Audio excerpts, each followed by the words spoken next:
9 o'clock at KSL News Radio. I'm Amanda Dixon. Our top story this hour, hundreds of protesters took to the streets of Salt Lake City in response to the killing of Alex Preddy at the hands of federal immigration agents in Minneapolis. Mariana Shelley, an immigrant from Venezuela, was one of the hundreds of people at the protest. I hope more people understand that what is happening shouldn't be happening. It's not normal to be killing people in the streets. Shelley tells KSL she's worried for hers and her family's safety after what happened to Alex Preddy, as well as Renee Good, another U.S. citizen killed by immigration agents in Minnesota. Our top national story, ABC News is taking a closer look at videos that captured the shooting of Alex Preddy in Minneapolis. Both of Preddy's hands are visible. One holds the phone, the other he held up seemingly to protect himself from pepper spray. Whoa!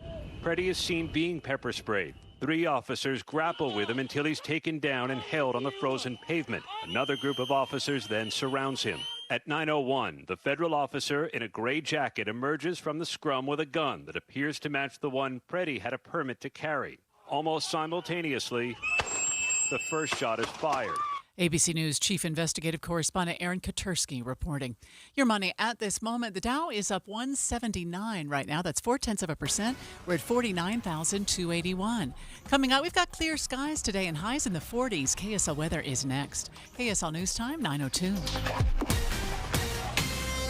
Mornings are for recharging. And they're for starting your day right. We volunteer to join you in the car. Get news and weather at 102.7 FM during the most important part of your day. Andy and Amanda, each morning between 5 and 9 on KSL News Radio. Friday, join KSL News Radio and NPS from 10 to 1 as the movie show stops by. Then browse and uncover what makes NPS so great. With 4 locations, NPS takes a new inventory every day. Then they check all competitors' retail pricing before marking items down 20 to 70% off. So you're invited to visit the movie show Friday 10 to 1. And that's the first step to discovering NPS. Visit npsstore.com to begin your own NPS adventure. npsstore.com. At CertaPro Painters, we know that a happy place comes in many colors, like ones that inspire a sense of wonder, or a new flavor that makes life just a little bit sweeter, or one to celebrate those moments that lift you to new heights, at home or at work. We'll make your happy place your own. CertaPro Painters. That's painting happy. Each CertaPro Painters business is independently owned and operated. Contractor license and registration information is available at CertaPro.com. With affordable tuition, personal support, and career services, Salt Lake Community College is empowering students to shape Utah's future. I'm an occupational therapy practitioner. I'm an electrical engineer. And I'm in comms, PR, and marketing. And I'm a Salt Lake Community College alum. A better Utah starts with a better education. SLCC provides opportunities to students who become alumni that shape Utah's future. See how we're investing in Utah's future at slcc.edu/community. Traffic and weather together brought to you by UCCU. Transfer savings, earn more. UCCU, love where you bank. And here's Ricky Meese. Just a little bit of leftover heavy and slow traffic scattered in spots northbound I-15 between 7200 South and the 6 South exit downtown. Otherwise, I-15 looking good along the Wasatch Front. Earlier backups from an accident northbound on Legacy in Centerville. Those are easing and the crash has cleared at Parish Lane. And we also have an accident. Looks like it's pretty much out of traffic in the Weber County area. This is going to be on Midland Drive going southbound at about 4000 South in Roy. Whipple Service Champions is Utah's most trusted name for heating, cooling, plumbing, and electrical services. Call 385-273-7167 for your free estimate today. Ricky Meese in the KSL Traffic Center. Well, the sun is out, but don't let it fool you. It's still cold in Salt Lake City. We'll get up to 43 today, 48 tomorrow. Right now, it's 27 degrees. I'm Amanda Dixon from the KSL Common Spirit Health Studios. Listen online at kslnewsradio.com. We're Utah's news, traffic, and weather station. The all-new Inside Sources. Your inside access to the people and policies shaping Utah's future. Here are Greg Skordas and Holly Richardson on KSL News Radio. Today is day 7 of the Utah legislative session, and we'll talk about that later. But in the meantime, Holly, We had another fatal shooting over the weekend involving ICE agents in Minnesota, and I don't know that you could even have made this up, but they killed a 37-year-old man in Minnesota at a protest. A 37-year-old Alex Jeffrey Preddy was killed. He was a nurse, no prior criminal history, American citizen. He had a valid firearms permit, which allows, in that state, similar to what we have in Utah, a person to carry a gun so long as it is open. And he was openly carrying what appears to have been a handgun. Witnesses say that he was not brandishing the weapon during the stop. Right. He didn't have it pulled out. He had a cell phone and he was recording. And what we know is he was trying to protect a woman who was being thrown to the ground. Yeah, here's more of a breakdown from ABC News' Aaron Katursky.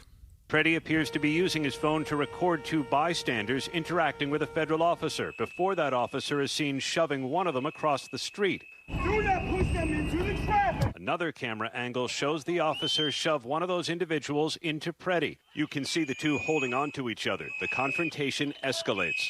Both of Preddy's hands are visible. One holds the phone, the other he held up seemingly to protect himself from pepper spray. Whoa! Preddy is seen being pepper sprayed. 3 officers grapple with him until he's taken down and held on the frozen pavement. Another group of officers then surrounds him. At 9:01, the federal officer in a gray jacket emerges from the scrum with a gun that appears to match the one Preddy had a permit to carry. Almost simultaneously, the first shot is fired. And there were a total of 10 shots fired by apparently 2 officers over the period of 5 seconds. Preddy was lawfully under Minnesota law carrying a gun, and he had, prior to the time he was shot, been disarmed. It appears that one of the agents had actually taken the gun from him. I think what happened was someone said gun, or somebody blurted that out, and I think it caused a heightened level of concern with the officers.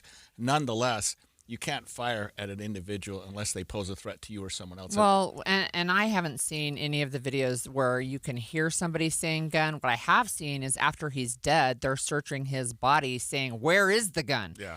And it was not there because they had disarmed him. So, look, we've had multiple opportunities to see videos over the weekend about what happened. What's interesting to me is that every major news outlet, including the Wall Street Journal, which tends to be more conservative, right? They're just saying videos contradict the U.S. account of Minneapolis shooting by federal agents. Because, of course, what happened is as soon as the news broke that a U.S. citizen had been shot and killed by federal agents, there was an immediate response calling him a domestic terrorist, saying that he was there to shoot and kill ICE officers or other Border Patrol. There was no evidence of that.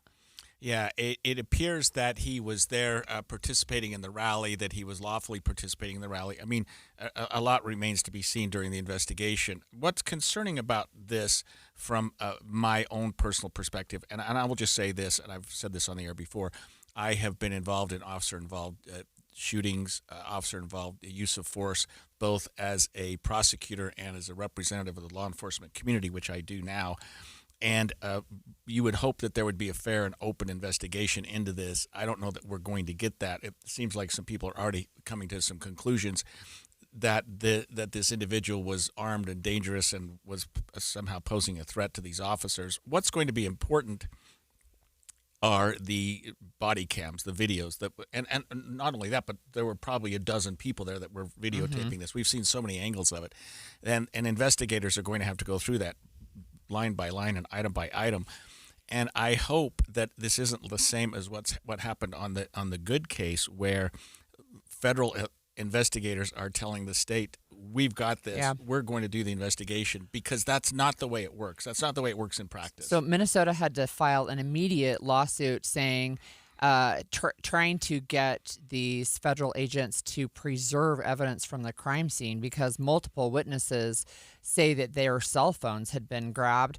And so they had an immediate ruling, an emergency ruling on Saturday to say you need to leave evidence intact, and then there's an actual hearing today.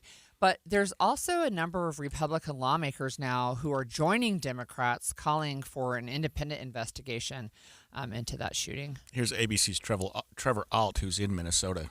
Federal officials declaring this man as a threat to all of these agents. Some officials going as far as calling him a domestic terrorist or even an assassin, even though the videos that we've seen don't seem to corroborate that in any way. And what we heard from local officials is right away is they want to investigate this shooting. You have Governor Tim Walz saying we've got to get ICE out of here before another person is killed. And you have Trump officials, Greg Bovino, Kristi Noem, who are saying they don't want to shoot people, but these are the consequences of the actions of the demonstrators. Customs and Border Protection says they are going to investigate the shooting, and they said that they couldn't speculate as to the nature of the shooting. They were only saying that it was a split-second decision by those agents. Local officials, though, have made it clear they don't trust the federal government to conduct that investigation. They want to do it in their own right. State Attorney General Keith Ellison asked a federal judge to issue a temporary order barring the Trump administration from destroying or tampering with any evidence related to this shooting.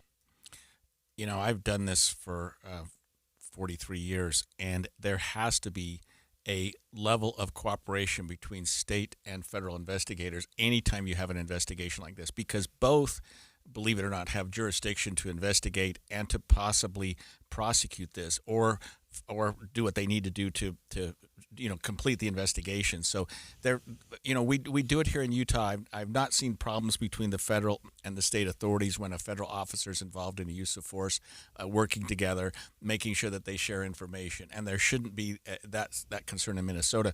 We had the same problem with the prior shooting just 2 weeks ago, where the federal government said, we've got this and we're not going to share information with the state. I mean, that it doesn't work when you do that. And I'll tell you why. Because it doesn't give the public confidence that the investigation is open and honest. Right. Share it, but let the when chips you investigate fall yourself, and make sure that the public knows that it was an open and objective investigation, and it wasn't from one side or the other. And I think that's going to hurt the administration at the end of the day. I think it's going to hurt the Department of Homeland Security at the end of the day when they complete an investigation, if they do, and they don't find that there was any fault at either of these two shootings. So there are, I think there is ongoing fallout. There will continue to be fallout, but there is somebody running for governor on the Republican ticket. His name is Chris, I think it's Maydell, but he dropped out today, and he said he cannot support, quote, stated retribution on the citizens of our state, nor can I count myself a member of the party that would do so. So there's, you've got a Republican, and he said flat out, Republicans will not be able to win in the state. Yeah, Right. I mean, you have to imagine that there's going to be a huge pushback politically from this as well. But I mean, we can't. This is troubling. This was troubling on so many levels. I mean, I actually sat down and wrote a letter to my kids over the weekend saying, we've had problems in this country before. We'll pull through. And they're adults. They're in their 40s. But Yeah. I just have had too many people contact me going, what's going on? Yeah, it's rough. Look, and I've cried over the weekend. I'm sure I'll cry some more over what has happened.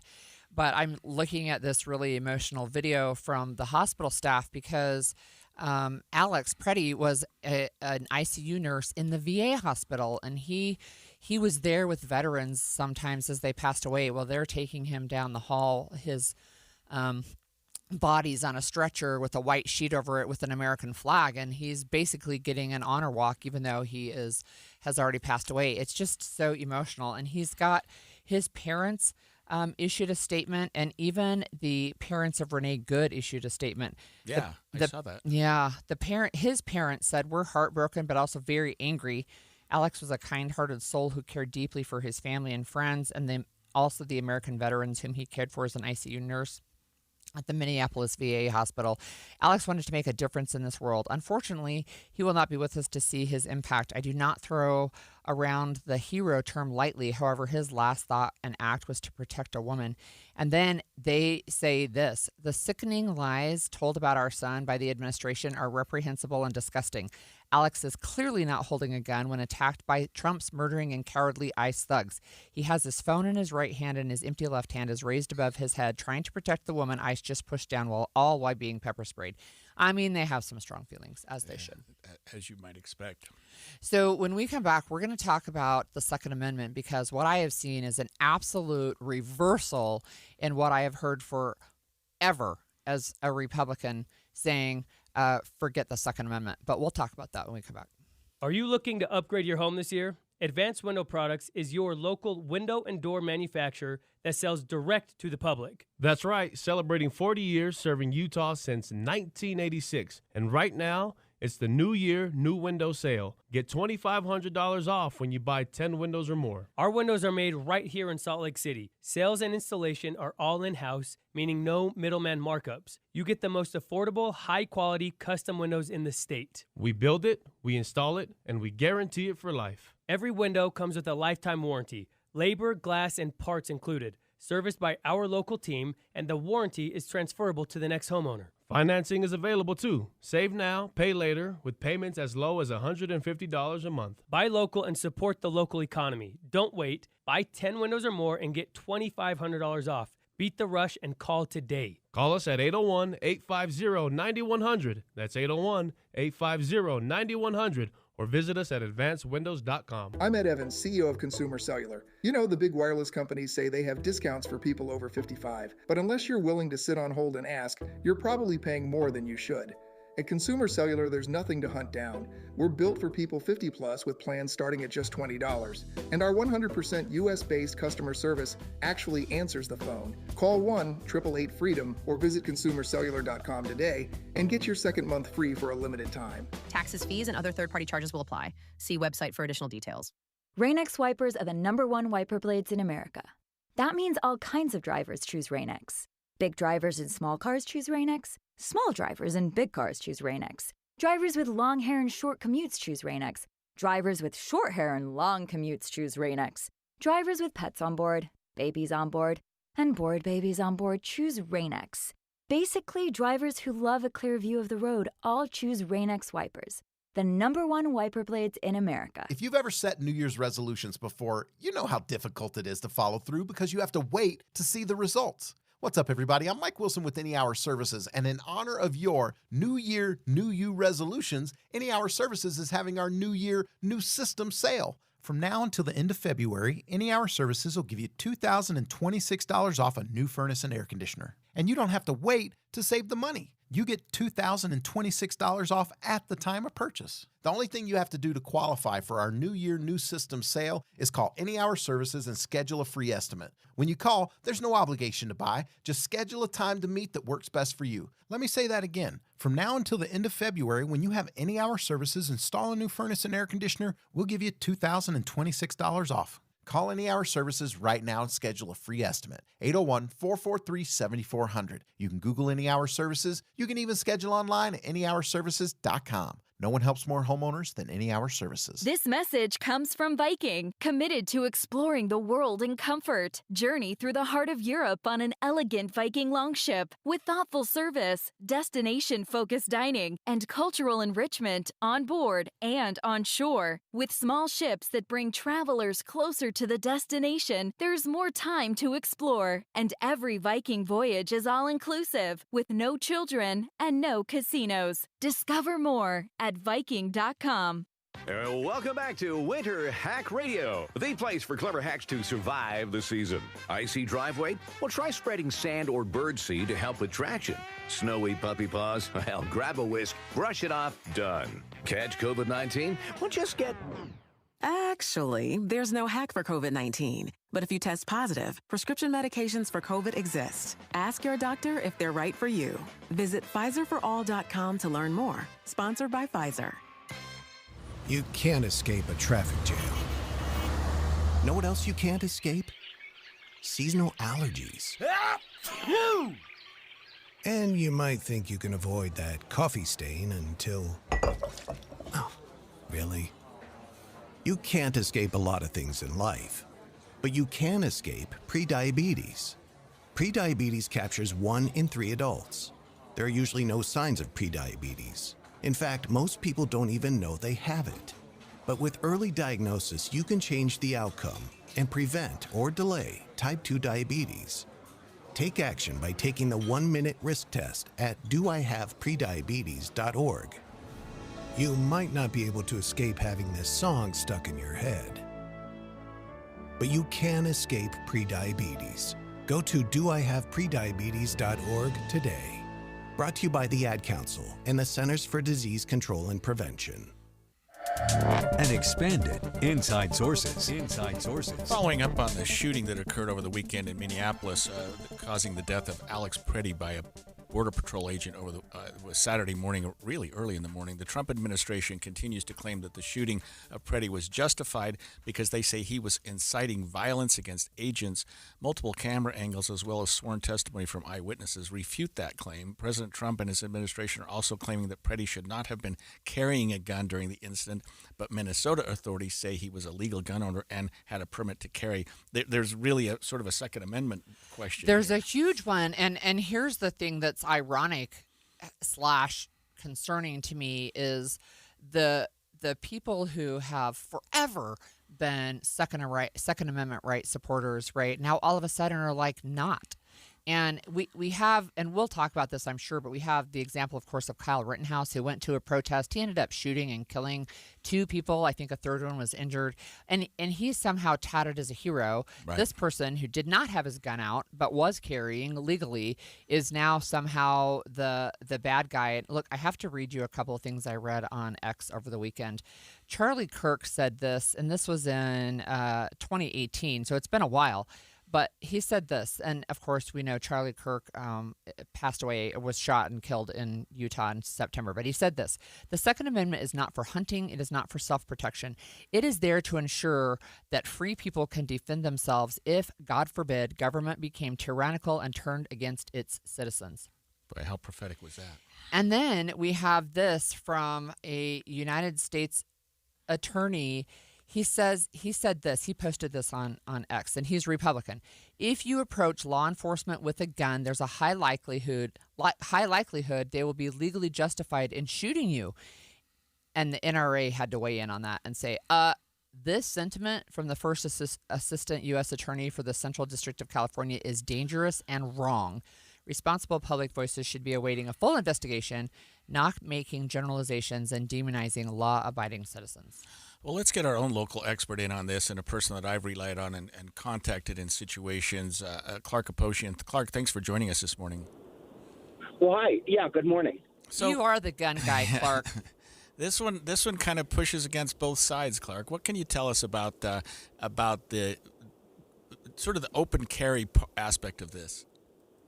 Well, open carry, as we know, is somewhat provocative. It's legal. It's legal here in Utah. It's legal in Minnesota.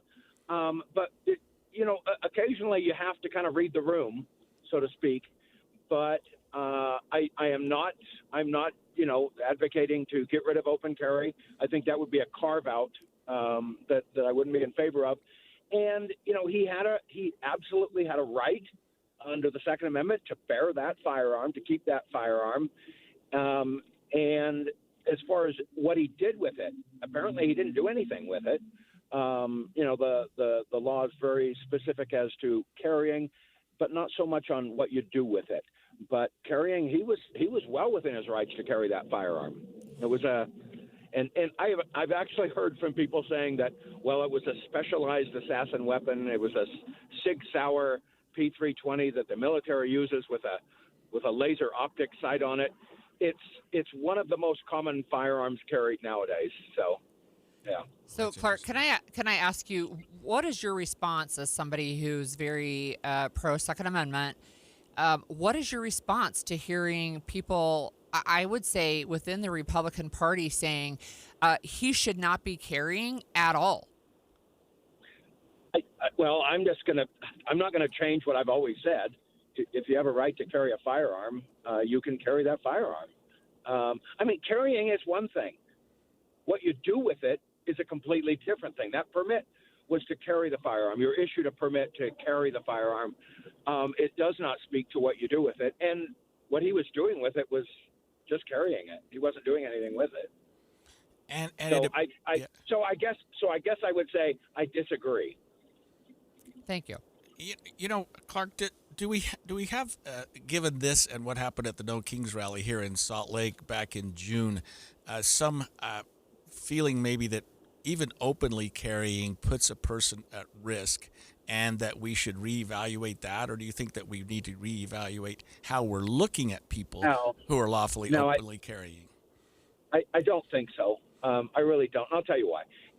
We've been open carrying here in the United States, especially in Utah and in Arizona, for since before we were a country.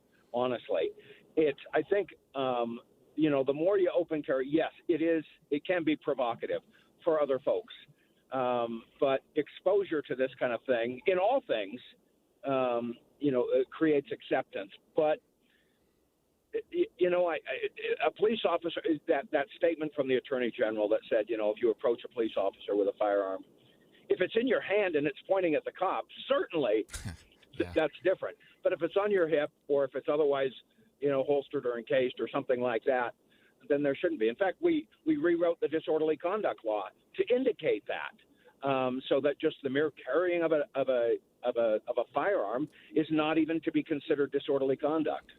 Yeah, good point, and I remember that, Clark. That's because there was sort of a feeling that openly carrying a gun in a public place was disorderly, that it caused concern, it caused consternation, and there was a carve-out saying it shouldn't because it's protected by the Second Amendment, and unless it's brandished or used in some sort of threatening way, it shouldn't be criminalized. Isn't that what exactly? The intent of that was? Exactly. In fact, it says that would if accompanied by some other action that would cause a reasonable person to feel fear for what you're using with that gun, it's not disorderly conduct. And I'm going to hold to that. I'm not going to go down the road of making a carve out for a rally or a protest or something like that. So I do, again, I guess it's kind of along the same lines. I mean, Republican Congressman Thomas Massie said carrying a firearm is not a death sentence. Shouldn't be, at least. But we do have a number of people, I would say, fairly high up in the administration saying things like Bessent said, the Treasury Secretary said, I'm sorry he's dead, but he did bring a semi-automatic weapon to what was supposed to be a peaceful protest.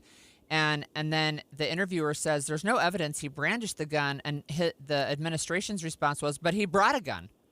So are we in some kind of weird, reverse timeline here? It sure seems like it, doesn't it? I'm going to be consistent. I'm going to disagree with that statement. And there will probably be some walking back on some of these statements, I would imagine. Clark, do you think that there will be some walking back on the Second Amendment's privileges and rights, or at least as they've now been defined in terms of open carrying? I mean, do you think that there's going to be any appetite in this country to change open carrying laws? Well, I don't think it's a privilege. I think it is a right.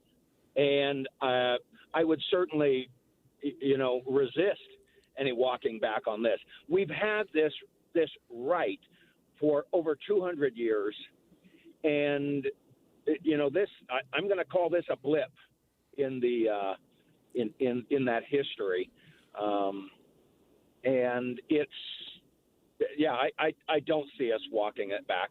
I don't think the Second Amendment was designed to accommodate these kind of I think the Second Amendment is designed to accommodate these kind of blips without diminishing it. Clark, do you think that there would be a pushback or it would be unconstitutional for organizers of events like this to say you can attend but you can't carry even openly? Do you think that there not would... on public property? No. Yeah, that's what I was wondering. On public property, then on public property, no. I would resist that. Absolutely. I mean, that's what the Second Amendment is about, the right to keep and to bear arms. It doesn't say unless you're at a rally, unless you're in a counter-protest, unless you're in a politically heated environment. It doesn't say that.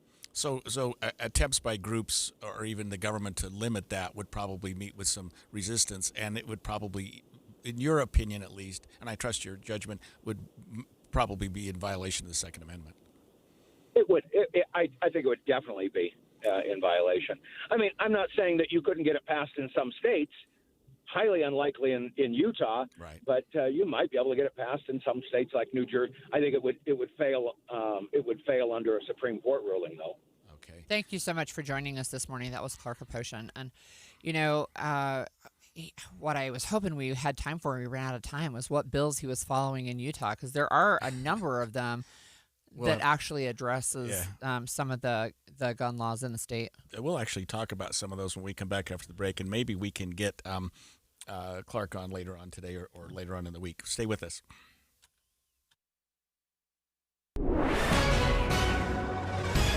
9:30 at KSL News Radio. I'm Andy Farnsworth. KSL's top story this hour. We're gathering details right now after a SWAT standoff came to an end this morning in Salt Lake City. KSL News Radio's Brianna Willis reports. Salt Lake City police say SWAT teams were in a standoff for nearly 4 hours at a home near 1700 South and 900 West. Salt Lake City Police Lieutenant Sears says they got a call just after 11:30 p.m. from a person reporting a window had been broken into and a person was entering the home. Lieutenant Sears says they sent teams over leading to the standoff. The suspect was eventually arrested and no one was hurt. Brianna Willis, KSL News Radio. Our top national story this hour from ABC News. At least 18 people died in the winter storms that rocked the U.S. this weekend. At the airports, thousands of flights were canceled. More from ABC's Gio Benitez. When something this big happens, you can't just flip a switch to get the system going again. You actually have to get crews back in place. You have to get planes back in place. So it's going to take some time to recover. In fact, I know someone who was supposed to travel out today. Now they can't fly until Thursday. So we're looking at days of issues here. Crews are hard at work restoring power and clearing the roads as well.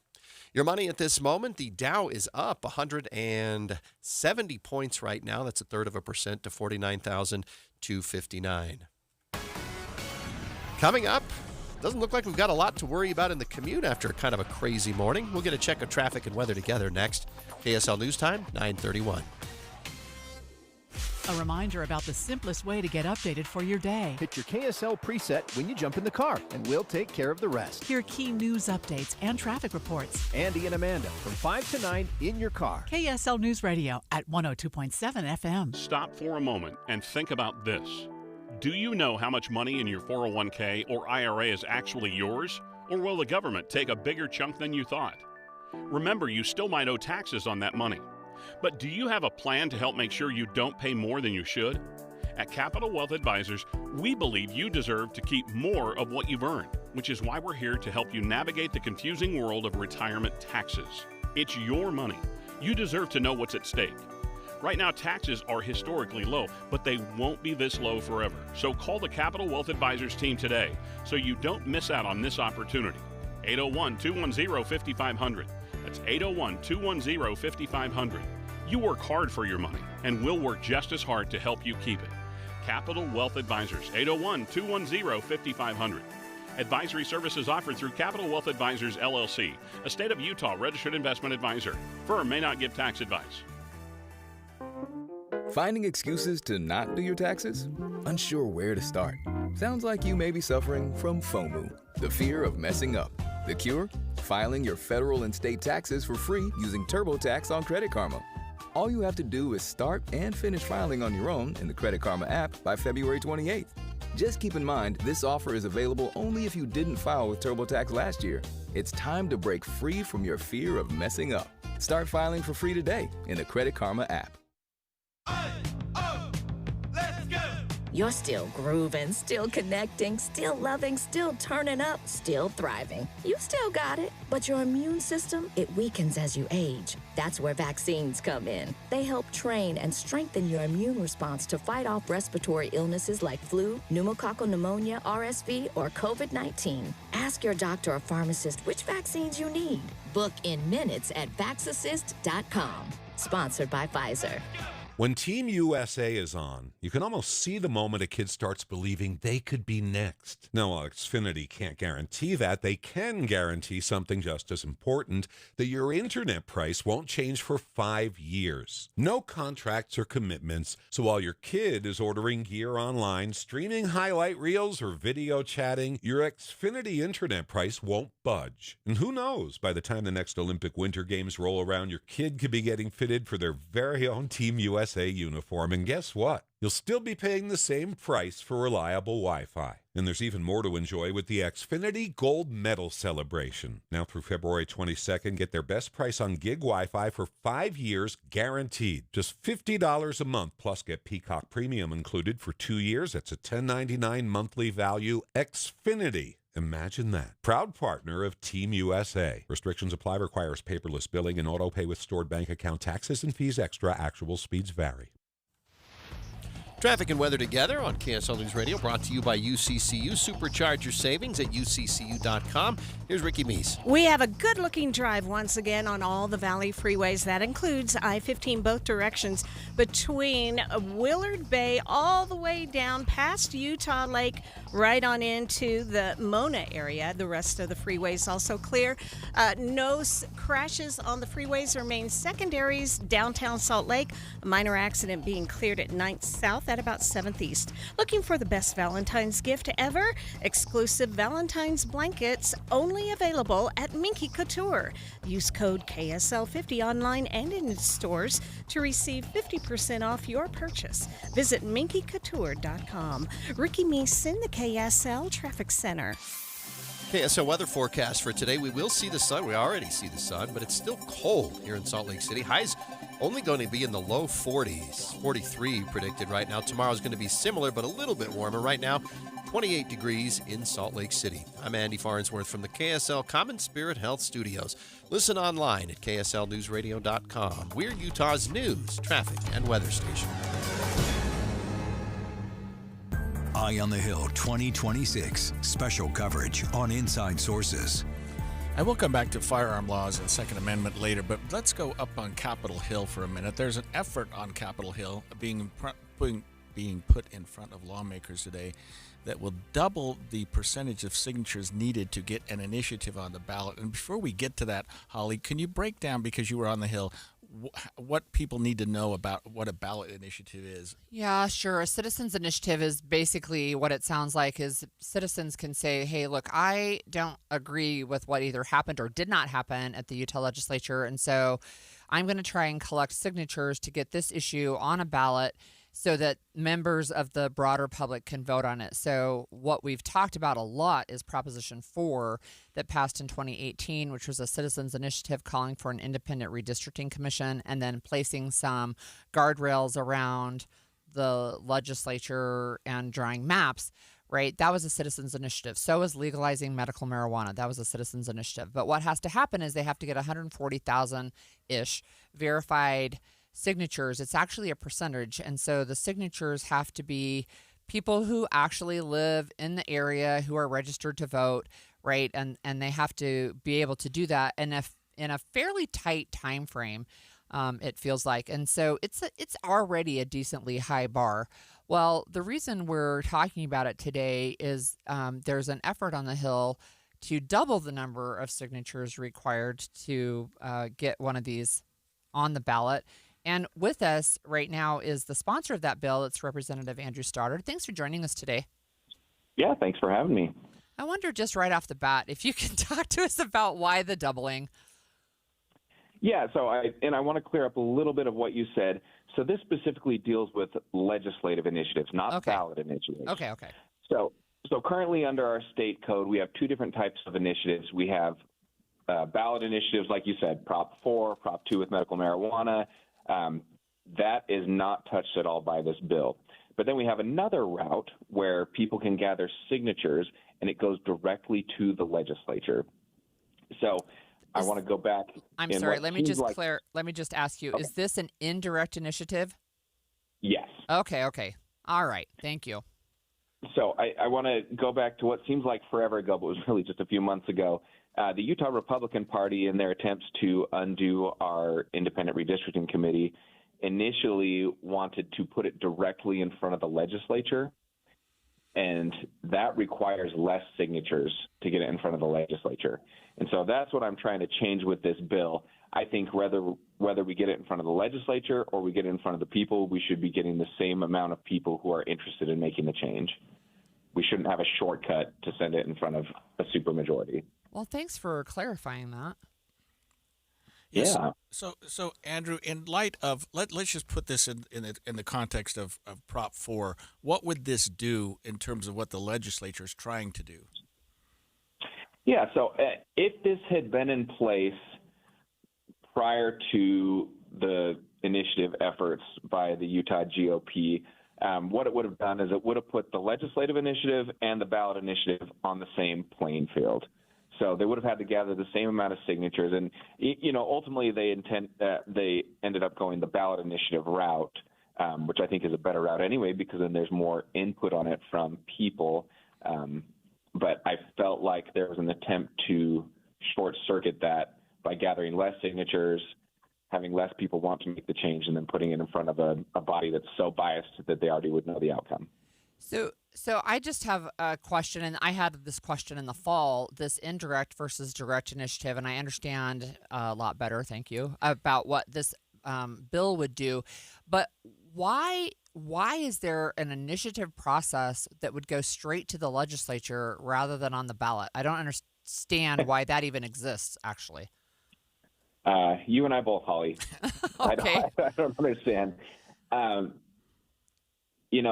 it's interesting to me because I feel like I recognize the purpose of ballot initiatives. When the legislature is ignoring the people, they need a route to be able to get something that can become law. But I don't understand why people can't just call their legislator and say, hey, please open up this bill file for me, or why a legislator isn't already running on an issue like this that's already so present in everything we do up here. Yeah, that's what it seems like to me. It's like, well, if the legislature is going to vote on it, just run a bill. Yeah. Representative, can you tell us where this bill sits right now? Is it gone through committee, or where do we expect this to be heard, if at all, on the main floor of the House? Yeah, so it came out of rules last Friday and is actually on committee agenda today in our Government Operations House Committee at 2 o'clock. I'll be interesting to hear the discussion. I know in the previous years, our legislature has made it harder for things to get on the ballot, I think due to a frustration of the year 2018 when we had 3 ballot initiatives that passed. So we've just made it more complicated. And like I said, all I'm trying to do here is level the playing field so that we still keep these same 2 routes, but there shouldn't be a shortcut to get it in front of the legislature. So I'm curious to hear what the debate is or if it faces any obstacles. Can I ask you a question about another bill that you're running? And it was highly controversial when it came to flags. It's so shocking to me that flags can be so controversial. But can you talk to me about your flag bill?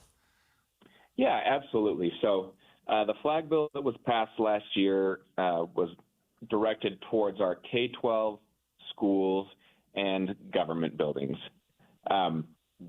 I talked to a lot of Republicans that had a lot of heartache about the government building part, but not so much about the school part. But that was never an option. So what my bill does is it just uncouples government buildings from the previous bill and would allow them to do what they want in terms of flags. And is it highly controversial? I mean, kind of with you. I'm shocked that it would be, but yes, behind the scenes, I've gotten a lot of Republican support, and I think that I hope that comes out because it's hard for me. I may disagree with the school part, but I get it. It's kids. We need to be more careful. But I'm a proud resident of Midville. I have an openly gay mayor. For us, the state legislature, to say you can't display pride flags in your office seems really overreaching for me. And I think that we need to trust adults to be adults. And when we're dictating so many little things in their lives, that's not our role. Andrew, let me just ask you one more question. We've got about a minute left, but today is day 7 of the legislative session, and of course we count weekends and holidays. But what can you tell us about your take on the legislature as in the first week? And Holly can attest to this. Election years are always wild because people take stances that aren't they're normal. I was pleased to see nothing too controversial get rushed right through and signed into law the first week. So I think that's a positive, but I'm very anxious about what's to come. Yeah. Thank you for joining us. I'm sure we'll continue to watch what's happening on the Hill with you joining us again. I hope at some point. Thanks again. Okay, so we also are going to talk about a different bill about the initiative process, and we're going to hear from Count My Vote about efforts regarding those changes when we come back after this break. 1-877 Cards for Kids. KARS Cards for Kids. 1-877 Cards for Kids. Donate your card today. 1-877 Cars for Kids. KARS Cars for Kids. 1-877 Cars for Kids. Donate your car today. Ready to get rid of that old car? Donate it to Cars for Kids. Call 1-877-CARS-FOR-KIDS to reach a friendly live agent. Donation's super easy, and your car can be picked up as soon as tomorrow. Call us now, 1-877-CARS-FOR-KIDS. That's Cars with a K to donate your car today. 1-877 Cars for Kids. Donate your car today. Did you know you can donate real estate too? Go to carsforkids.org. That's carsforkids.org. More than 50 million Americans suffer from a form of mental illness. And Utah isn't immune, with nearly 1 in 3 people dealing with anxiety, depression, or another form of mental illness. But there's hope. We can all take action to keep ourselves and our loved ones safe. That's why KSL has teamed with the Huntsman Mental Health Foundation to bring you hope and help you thrive. It's Healthy Mind Matters. Find out more at healthymindmatters.com. If you're tired of hearing scary ads about the IRS, Tax Relief Advocates wants you to know you don't have to be afraid. No matter what challenging life situation you're facing while owing 10 or even hundreds of thousands in back taxes to the IRS, we have a solution. TRA has already negotiated over $1.5 billion in taxes owed by over 180,000 struggling taxpayers since 2017, earning over 1,000 5-star Google reviews and an A+ rating with the Better Business Bureau. Generous tax debt forgiveness programs are currently available that can end your tax nightmare and may reduce or eliminate what you owe the IRS. If you're facing collections or an audit, don't lose hope. Act now to check what tax relief you may qualify for. Simply visit TRA.com or call 800-583-5177. 800-583-5177. Again, that's 800-583-5177. Tax Relief Advocates. Real solutions for real people.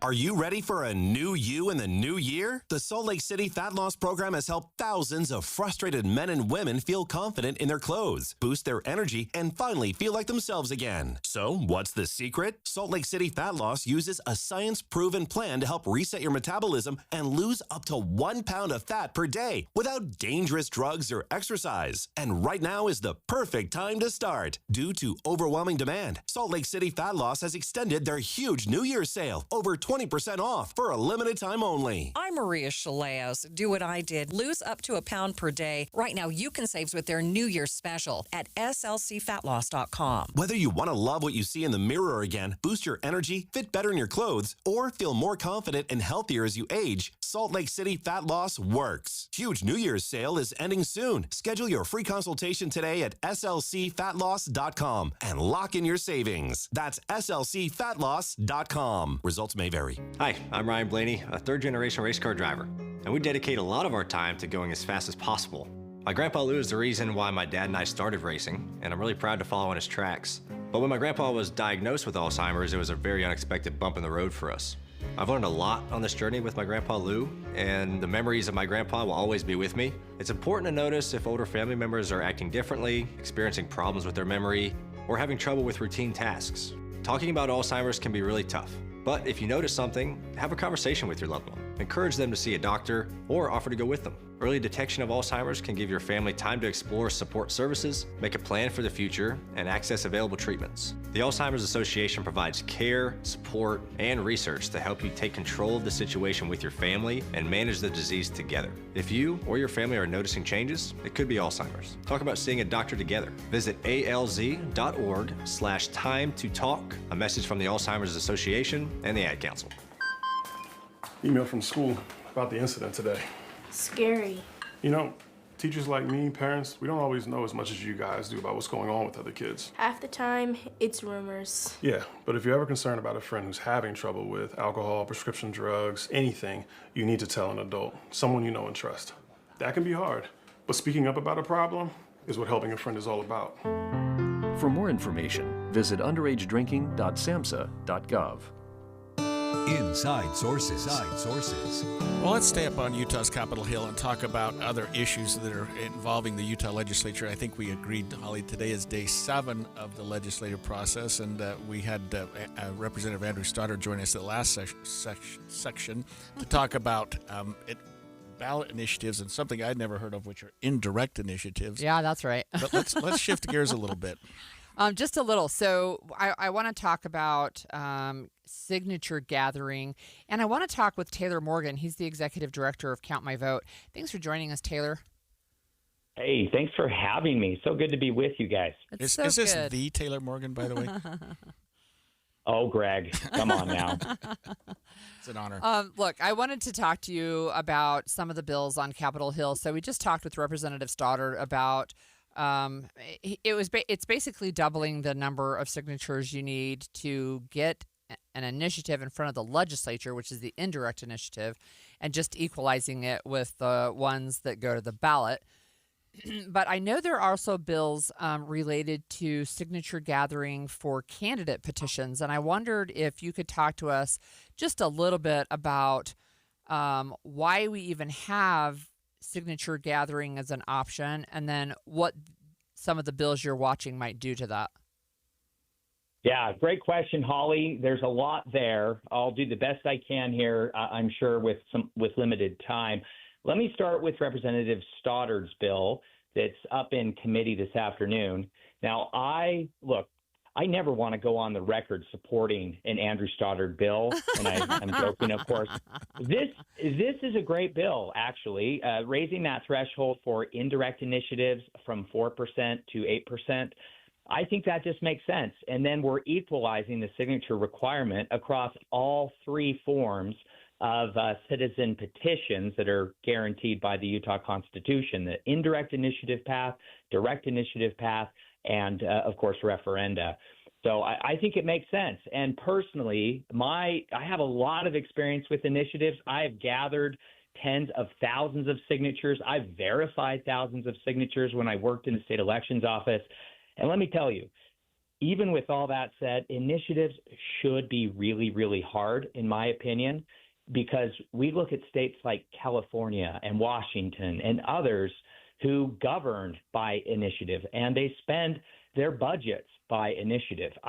My personal opinion is I don't think it's a good way to govern, and I prefer that our lawmakers who are elected to make those decisions for us, that they really be empowered. However, we all know that the legislature can sometimes be reluctant to change the law, especially when it affects how they get into office. I think that is where the citizen initiative process can be really useful. That was our experience with Count My Vote. Certainly, you can make the case that Better Boundaries, Prop 4 in 2018, was similar. So there are good uses for initiatives, but they should be really, really, really hard. Let's talk about the signature gathering process, Taylor, and whether or not you feel like the legislature is going to challenge that, or what bills are currently being considered to change that. Yeah, so there are different forms of signature gathering, of course. I just talked about the 3 forms of citizen petitions to essentially make laws or repeal laws, change laws, through signature gathering. Also, in the party nomination process, we allow candidates to qualify for their party's primary by gathering a certain number of voters in their party to nominate them for that office. That number varies by the office. A statewide candidate for, say, governor or for U.S. Senate would have to collect 28,000 signatures of voters in their party to qualify for the primary election ballot. That's a really high threshold, Greg and Holly. That's something we're working on trying to reduce. The bills that we are really focused on this session, and not all of these have come out quite yet, so I'll have to come back and talk about them when they do come out. We are trying to eliminate the 1 signature per race limit that currently exists in statute. Now, what that means is if I'm a Republican running for governor, or even, Greg, if I'm you and I'm running for attorney general again, I would have to get 28,000 signatures of either Republicans or Democrats to qualify for my party's primary. But no other candidate can get a signature from any of those 28,000 voters who signed for me. We need to change that, because what we're doing is we're unintentionally creating a race to turn packets in, and that incentivizes fraud.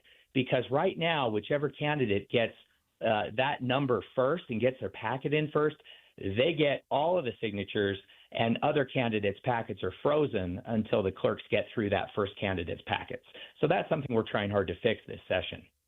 So I'm looking at a bill that's up this afternoon, and it is candidate petition amendments, and it seems to me like it changes who can verify the signature of a registered voter, and it really shortens the length of time that signature gatherers have. Are you following that bill as well? That's HB 25. Is this Representative Lisa Shepherd's bill, Holly? It is. Yeah, it is. Yeah, we don't support that bill, because what that bill does is it makes the signature verification process far more cumbersome.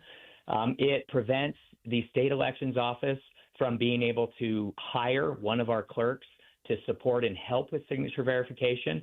Look, if we have such high signature thresholds to qualify for party primaries, we need to make that signature verification process by our clerks and by our state elections process as smooth and as efficient and as error-free as possible. We need to allow the state elections office to do what they currently do. This bill is really bad news for the process going forward. We oppose it. Taylor, did I hear you say that 28,000 signatures for a statewide race seems excessive? And if so, is there a number that makes more sense? Well, a lot of numbers have been thrown out there, Greg. Really, the point of the signature requirement to qualify for a party primary is to test the viability of the candidate, right? When we originally had these numbers after SB 54 in 2014, these numbers are a result of the litigation by the Utah Republican Party that struck the ability of unaffiliated voters to sign to nominate candidates of any party. So originally, this 28,000 signature requirement included not only voters affiliated with the party, but it also included unaffiliated voters.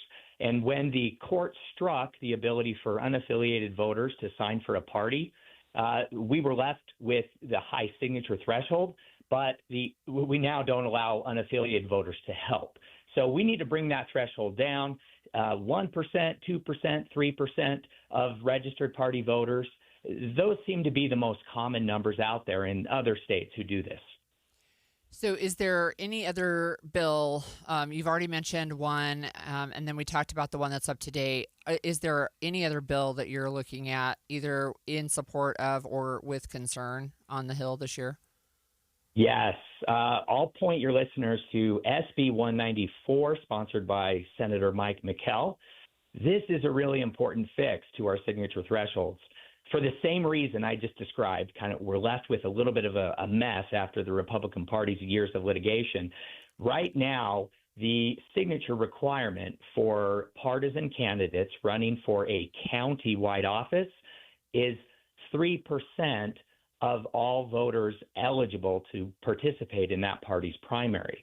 What that means is we have ridiculously high signature requirements for countywide candidates in Utah County, in Davis County, and other counties. We need to bring that down, and Senator McKell's bill would bring that down to 2,000 signatures countywide, or 1% of the registered voters, whichever is less. Now, Democrats, listen up. This affects Democrats most of all, because if you're a Democrat in Salt Lake County and you are running and you want to get signatures to qualify for a primary ballot, you right now have to get 3% of every voter in the county because the Democratic Party has an open primary. So that's an important technical fix that we really need to make. It's long overdue. Thank you so much for joining us. That was Taylor Morgan, and he's the executive director of Count My Vote. So speaking of counting votes, Utah's election office is has done a really deep dive into the voter rolls, and they found only one non-citizen who was signed up, and that person didn't even vote. Right. So we're going to talk about what they found in a little more detail when we come back after the break.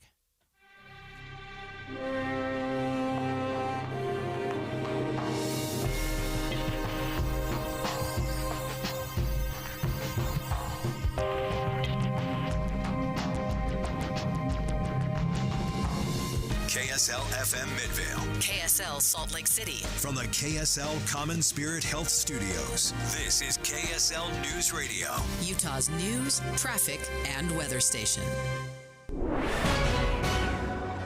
10 o'clock at KSL News Radio. I'm Andy Farnsworth. KSL's top story this hour. The owners of a building rumored to become an ICE detention facility in Salt Lake City are speaking out. KSL News Radio's Alexandria Bonilla reports. The Ritchie Group owns the building located on 1000 North and 6800 West. Over the weekend, it released a statement denying any plans to sell or lease the warehouse to the federal government. The statement goes on to say, quote, "The Ritchie Group remains committed to investing in a safe, prosperous, and thriving Utah.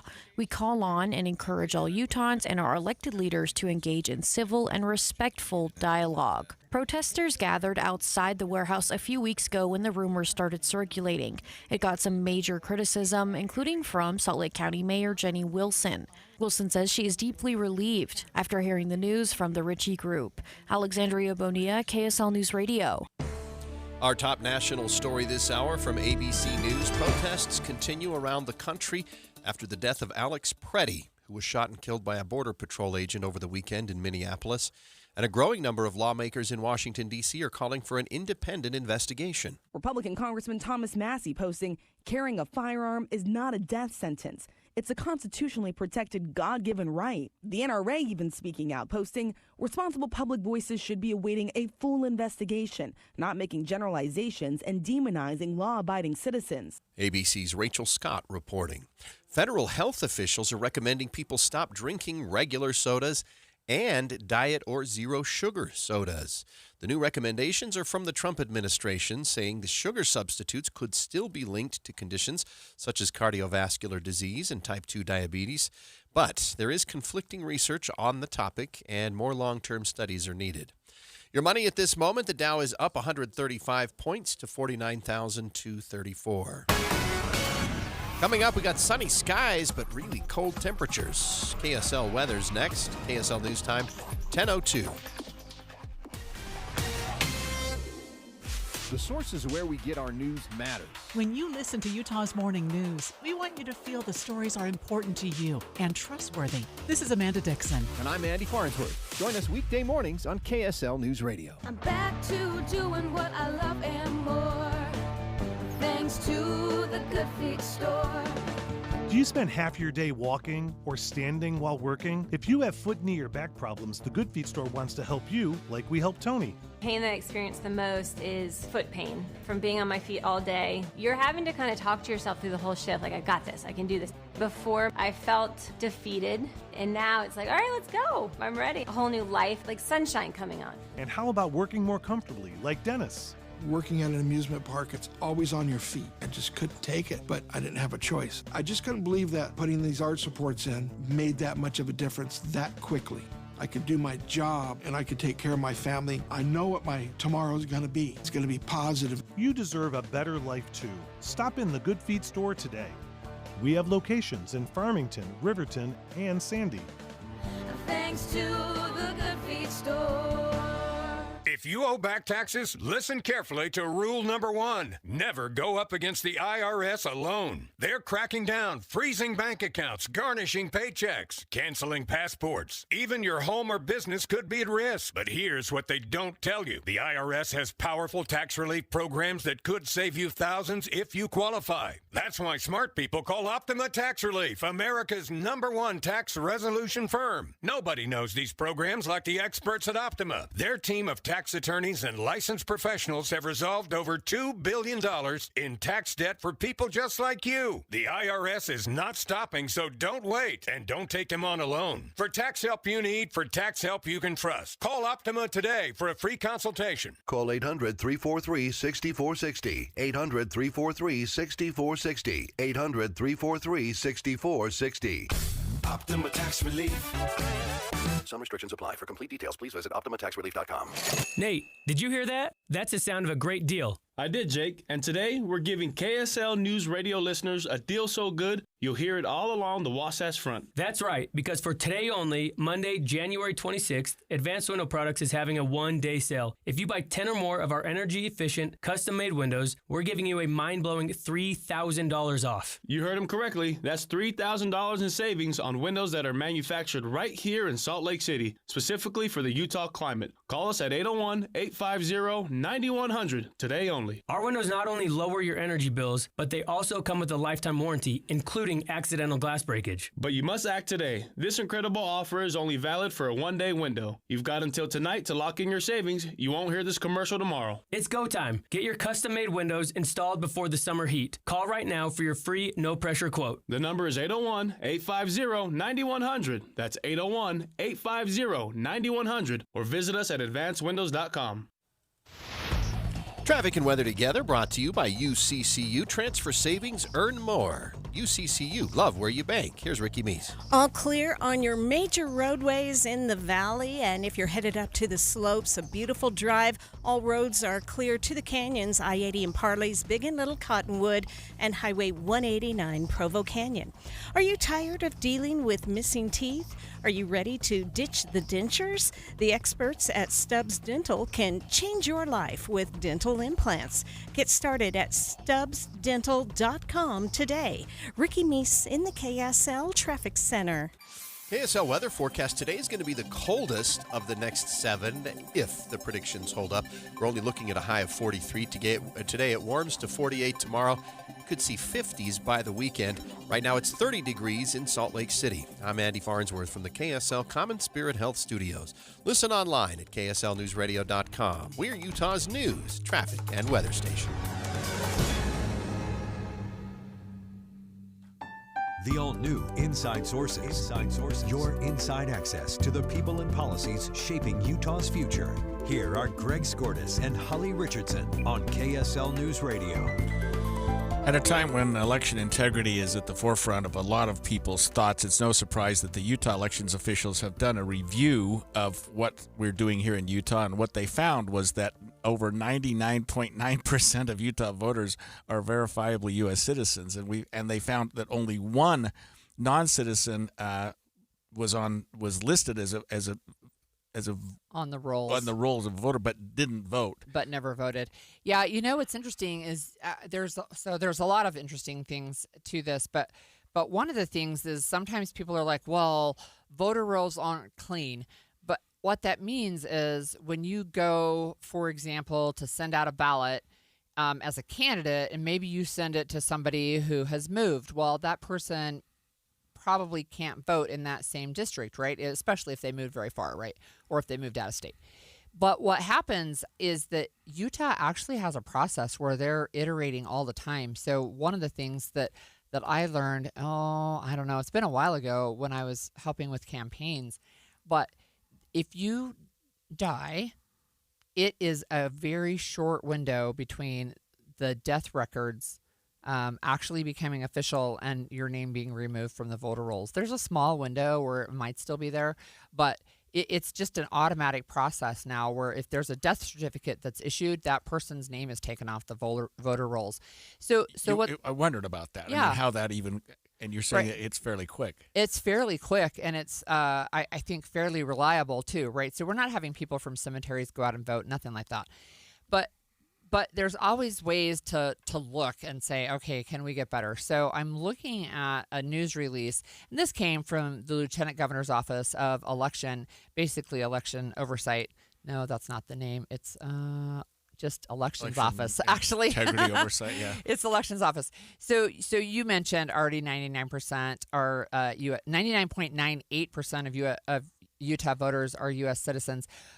they looked at 2.1 million voter rolls, right? And what they found was one person. Right. And then there's 486 remaining active voters who either have incomplete or inaccurate information. Now, that doesn't mean that they're not citizens. For at least a third of those, they're voters who've been on the rolls for more than 20 years, and the voter registration system was imported into this quote-unquote new system 21 years ago, 2005, and that was before people were required to put down a social security number or a driver's license number. So it just could be that they've been out there voting for a long time. Do we know, Holly, what spurred this on? Or is this something like an internal audit that our elections officials do routinely?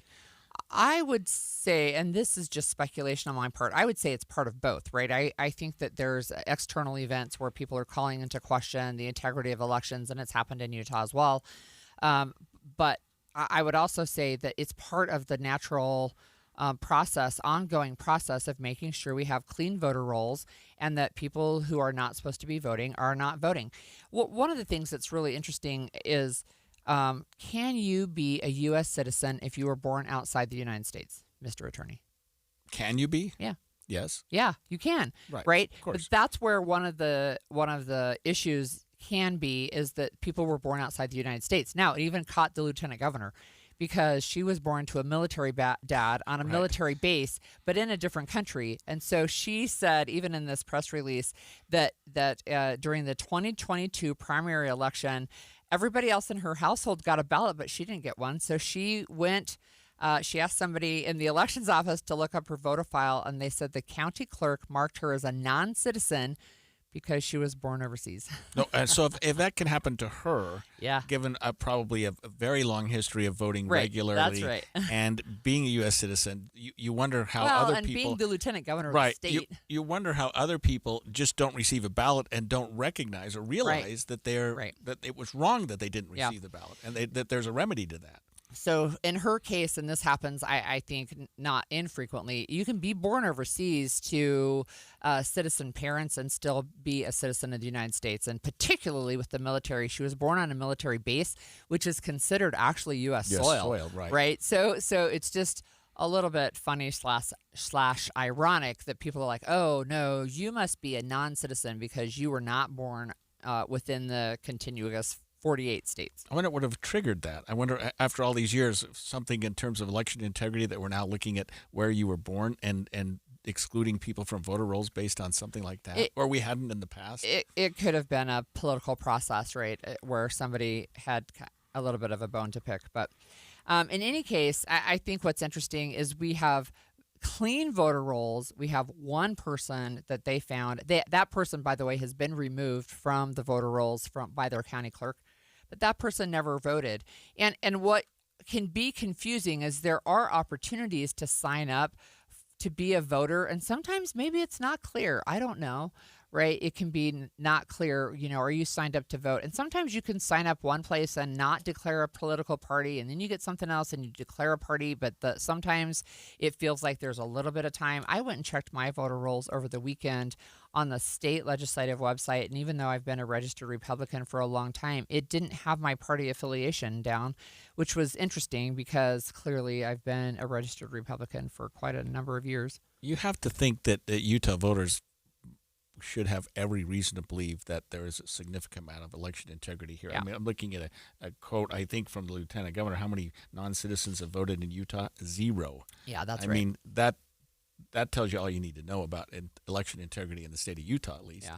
And yet we do still have legislators sometimes question it. Sometimes we have candidates who lost who question election integrity. Sure. What's most interesting is when you have candidates who win who start to question. It's like, well, which outcome of the race did you not like?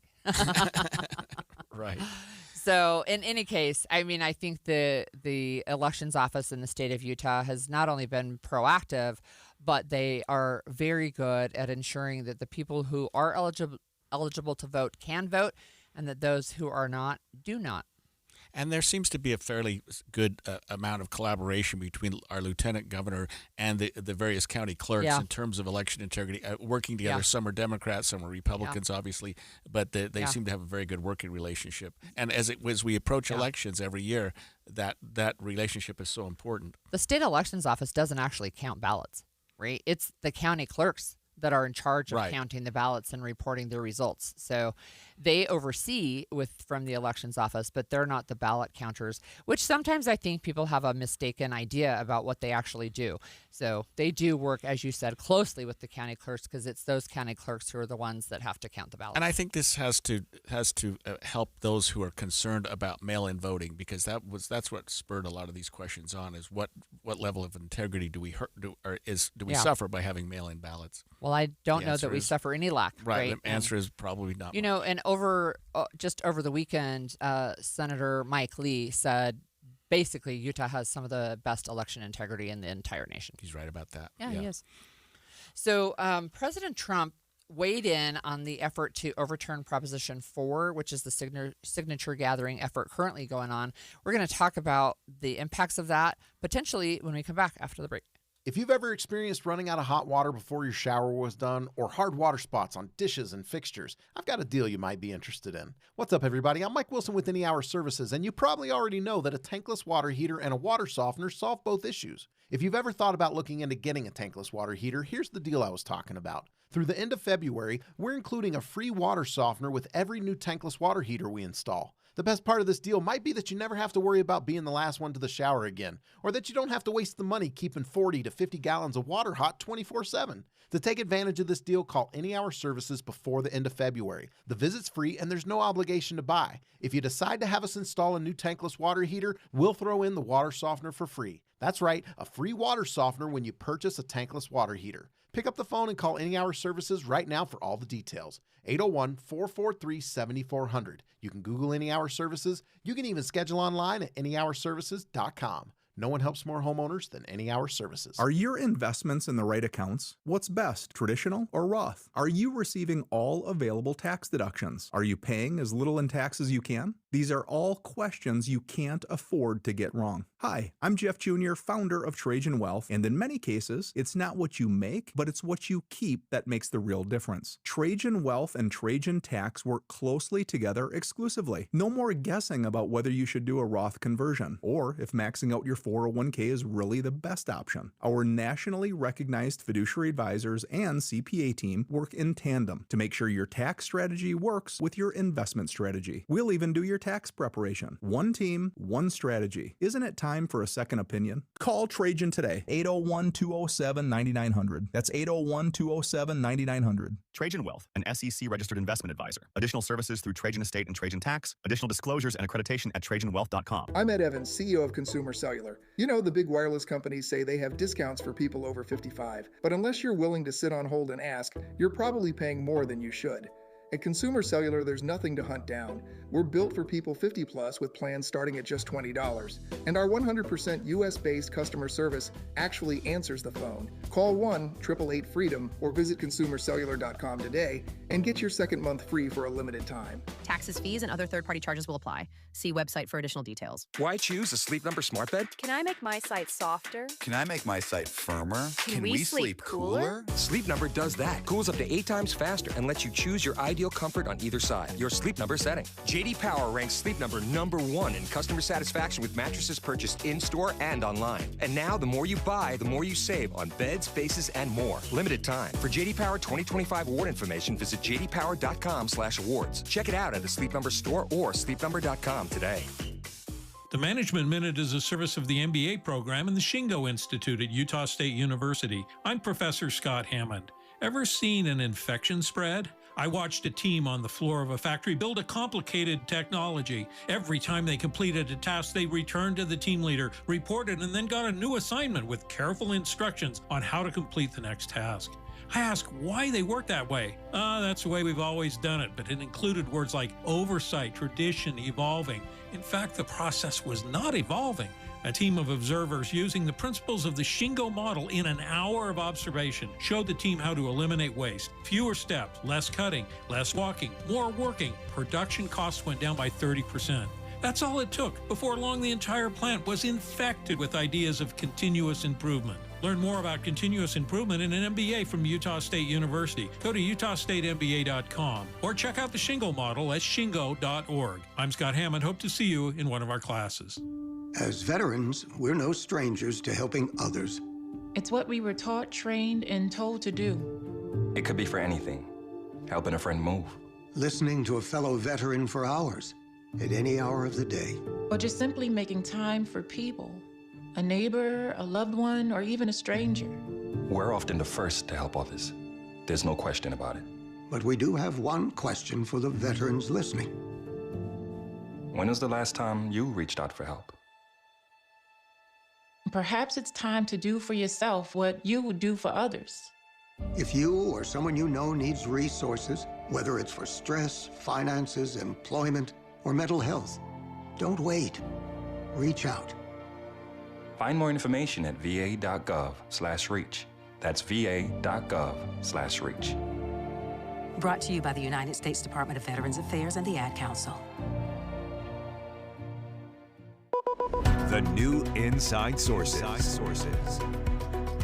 President Trump has weighed in on Utah's efforts to overturn Prop 4. If you recall, the GOP-led initiative needs 144,000 signatures by February 15th to qualify, and he posted Friday, Holly, on Truth Social about 4:15, among other things, Utahns deserve maps drawn by those they elect, not rogue judges or left-wing activists who never face the voters, and therefore I encourage all patriotic Utahns, Republicans, and MAGA supporters who love the great state to sign this initiative ASAP.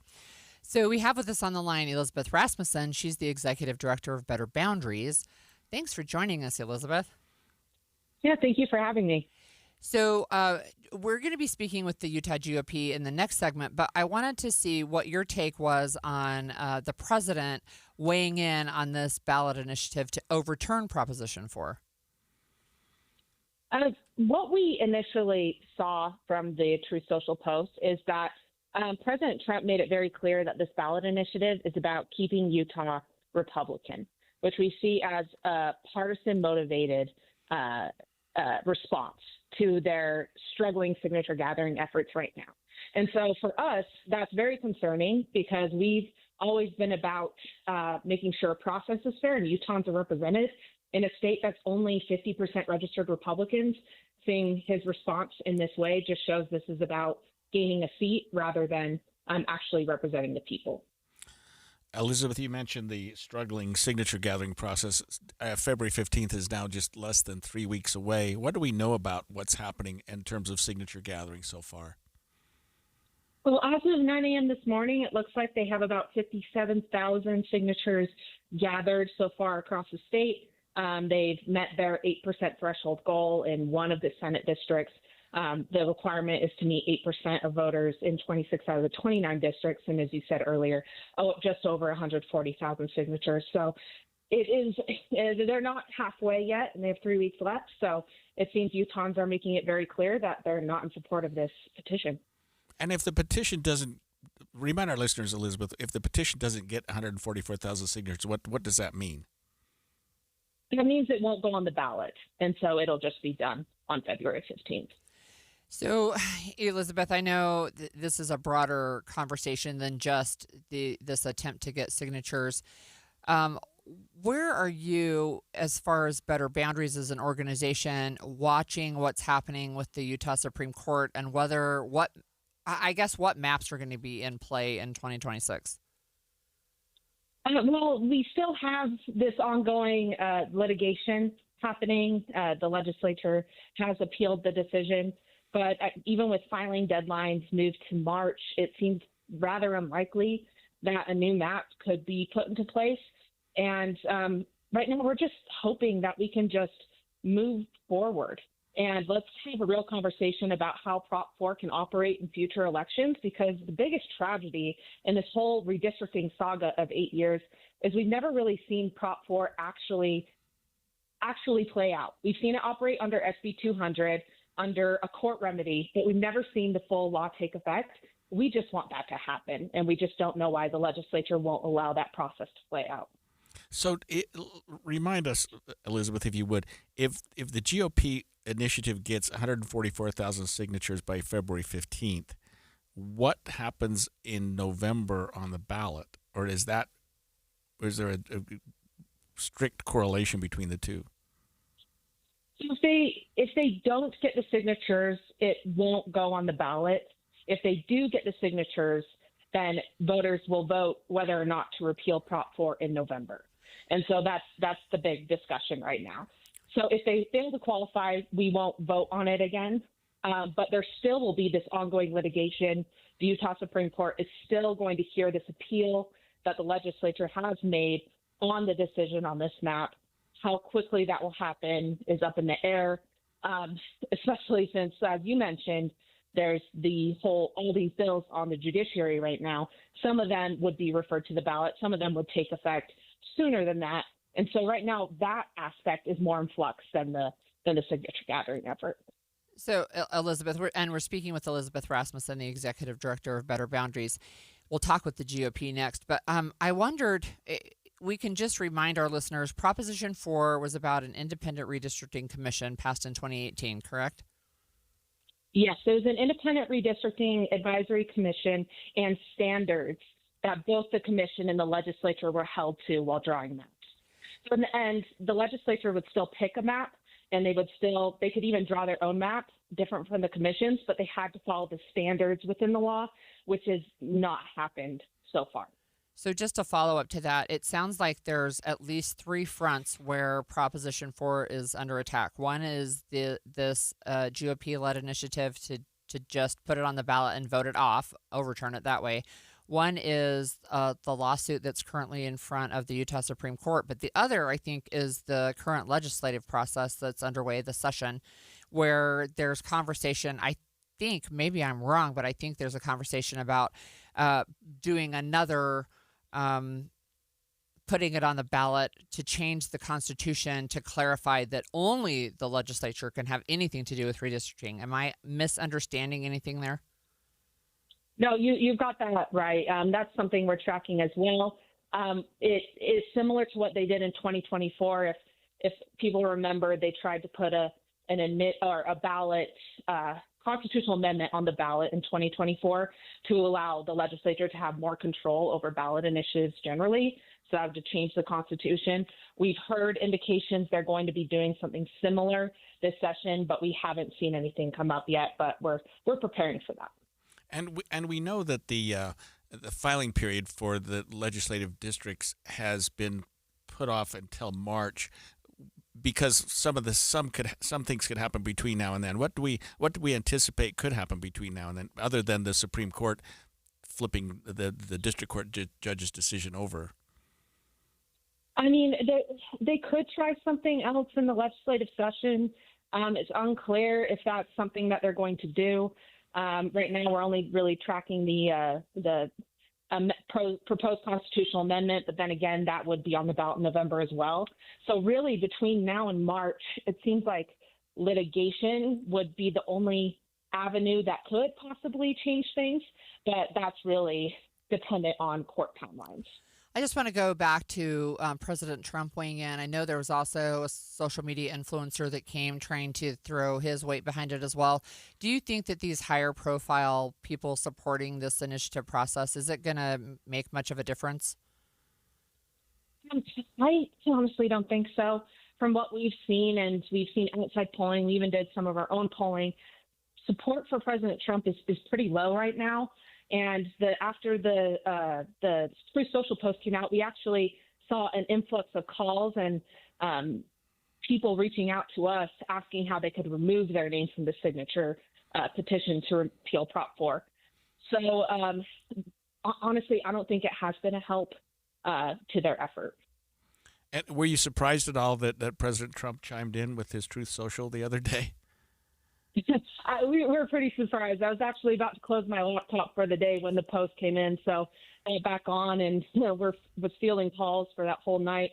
And so, yeah, a little surprised, but we're still feeling really confident in our efforts. What kind of calls were you getting? People concerned or both ways?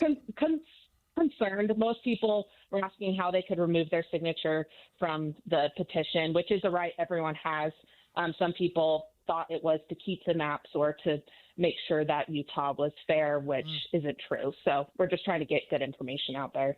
I know there's a bill on the Hill this year to make it more straightforward, I guess, to remove a signature.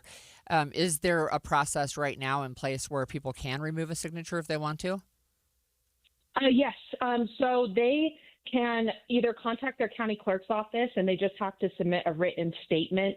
And there are certain fields that you need to make sure are included in that statement. But it has to be physically turned in. You have to either turn it in person or mail it.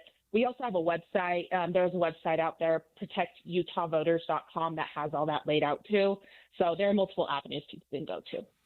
Thank you, Elizabeth. That was Elizabeth Rasmussen, Executive Director of Better Boundaries Utah. And this has been such a process, and we'll see where it shakes out. But there's so much to be done between now and Election Day as it relates to our 4 congressional districts. And like you said, Holly, and I'm glad you mentioned it, there's sort of the 3 different avenues that things are going. I was writing them down as quickly as you were describing them. When we come back after the break, should Utah judges run for election instead of being appointed? We're doing the GOP. That'll be the next one. I'm on the wrong page. It's okay. As usual. No, you're good. But we're going to talk with the Utah GOP about this effort to get these signatures. Stay with us.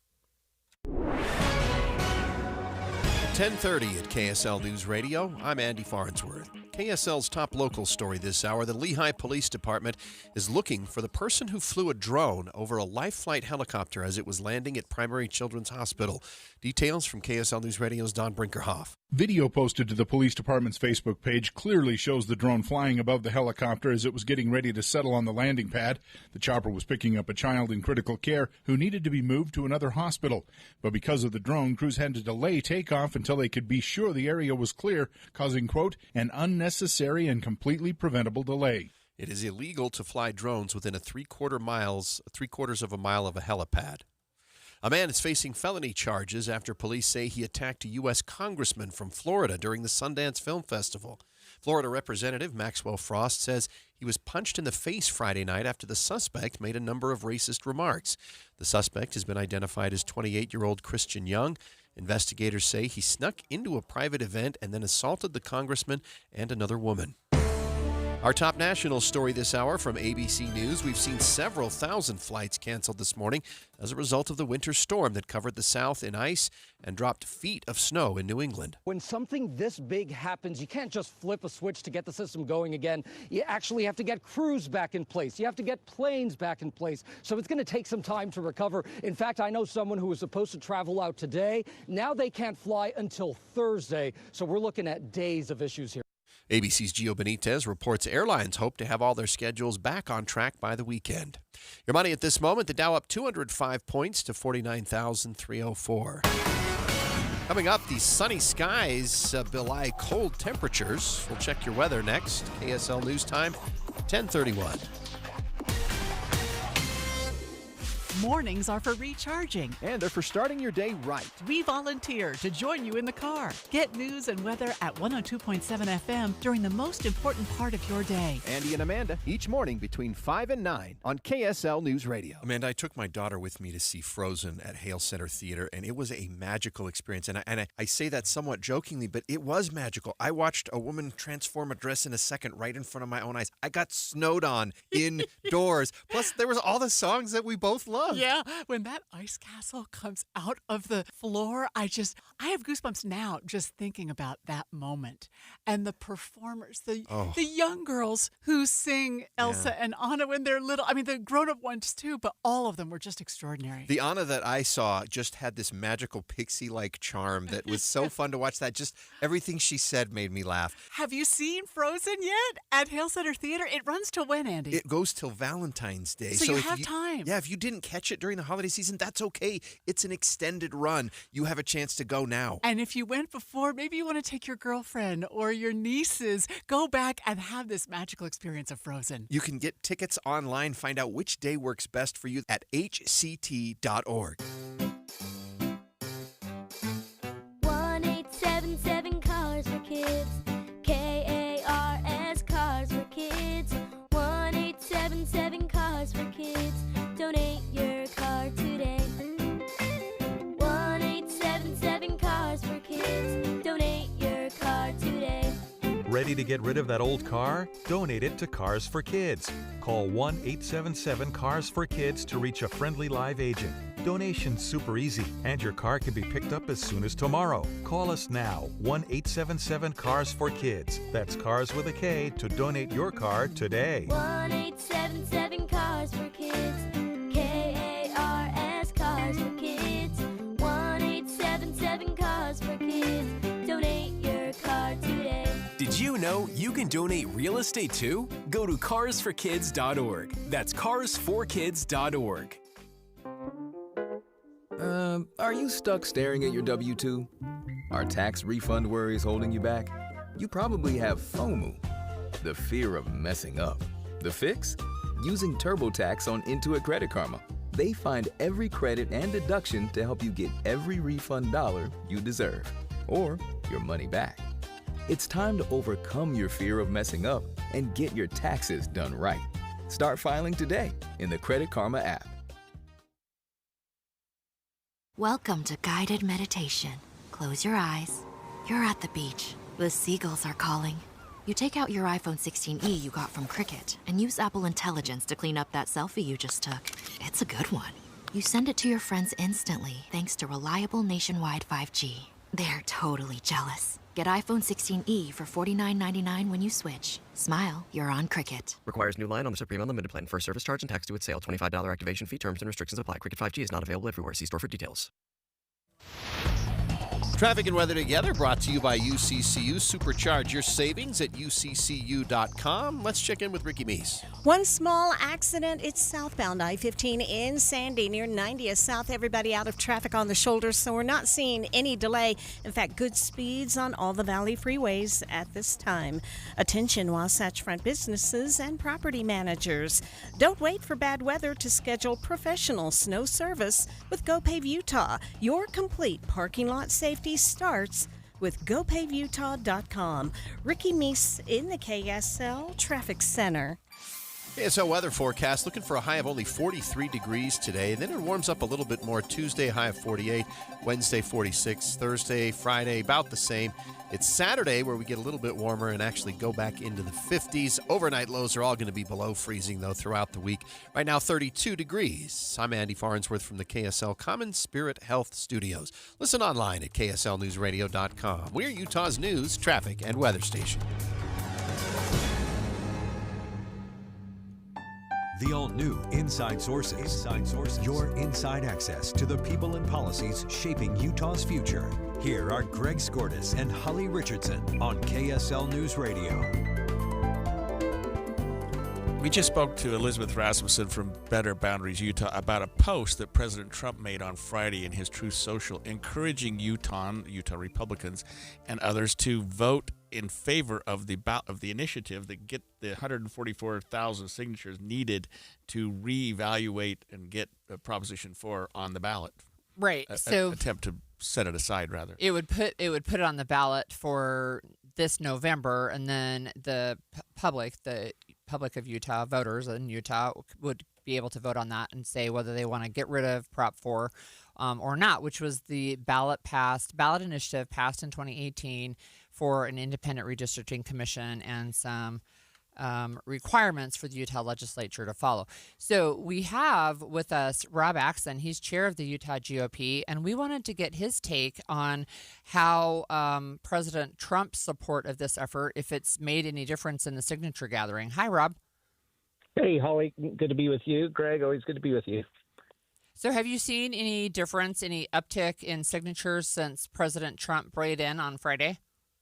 Well, certainly he uniquely as a human being has the ability to draw attention to things. And so very much appreciate the attention he's bringing to this. And ultimately, that attention will be important for Utahns to decide what they want to do. This is a Utah issue. This is a Utah question. And what we're doing is we're presenting this as an opportunity for Utahns to be the ones to make the decision on the policy. We've got a ballot initiative that passed with a razor-thin margin back in 2018, and some folks will say, well, haven't the people already voted on this? Why are you wanting to bring this question back to the voters? Well, the issue is in 2018, Proposition 4 passed with the understanding that it was going to be a recommending body that would recommend maps to the legislature, but ultimately the people's voice would be expressed through their elected representatives.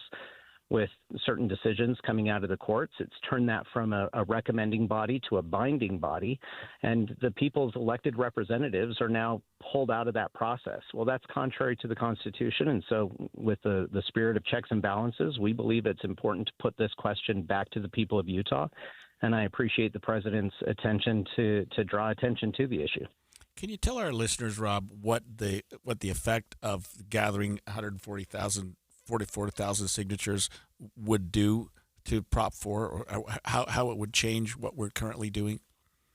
Yeah, excellent question. So on ballot initiatives, you have the first hoop that you have to jump through, which is qualifying for the ballot. So what we're doing now is we're asking folks to sign the petition to put this question on the ballot to give it to the voters. So putting it on the ballot doesn't end the debate. It doesn't stop the ability for people to change their mind or decide and kind of learn about the issue. In fact, it's what starts it.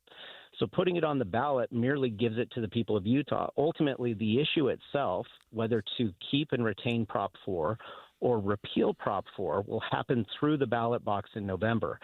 So for any Utahn that is still on the fence, they don't know really where they stand on the issue, I would encourage those folks as well. Sign the petition, put this on the ballot. Let's let Utahns have discussions, debates over the next, 8, 9, 10 months. And then we'll be able to vote in November to decide whether to keep Proposition 4 or to repeal Proposition 4. So, Rob, let me ask you this. I think we have 3 weeks, maybe a little bit less, to the deadline of February 15th. Do you feel like you're going to make that deadline with the verified number of signatures needed? Well, getting onto a ballot through the Citizens Initiative process is a very high bar to cross in Utah. And so we have always been very respectful of and cognizant of the bar that we have to cross, and we will continue to work tirelessly to get there. I think we have a very strong degree of support across the state. And we look forward to getting as many people to sign that. So confident that we are on path.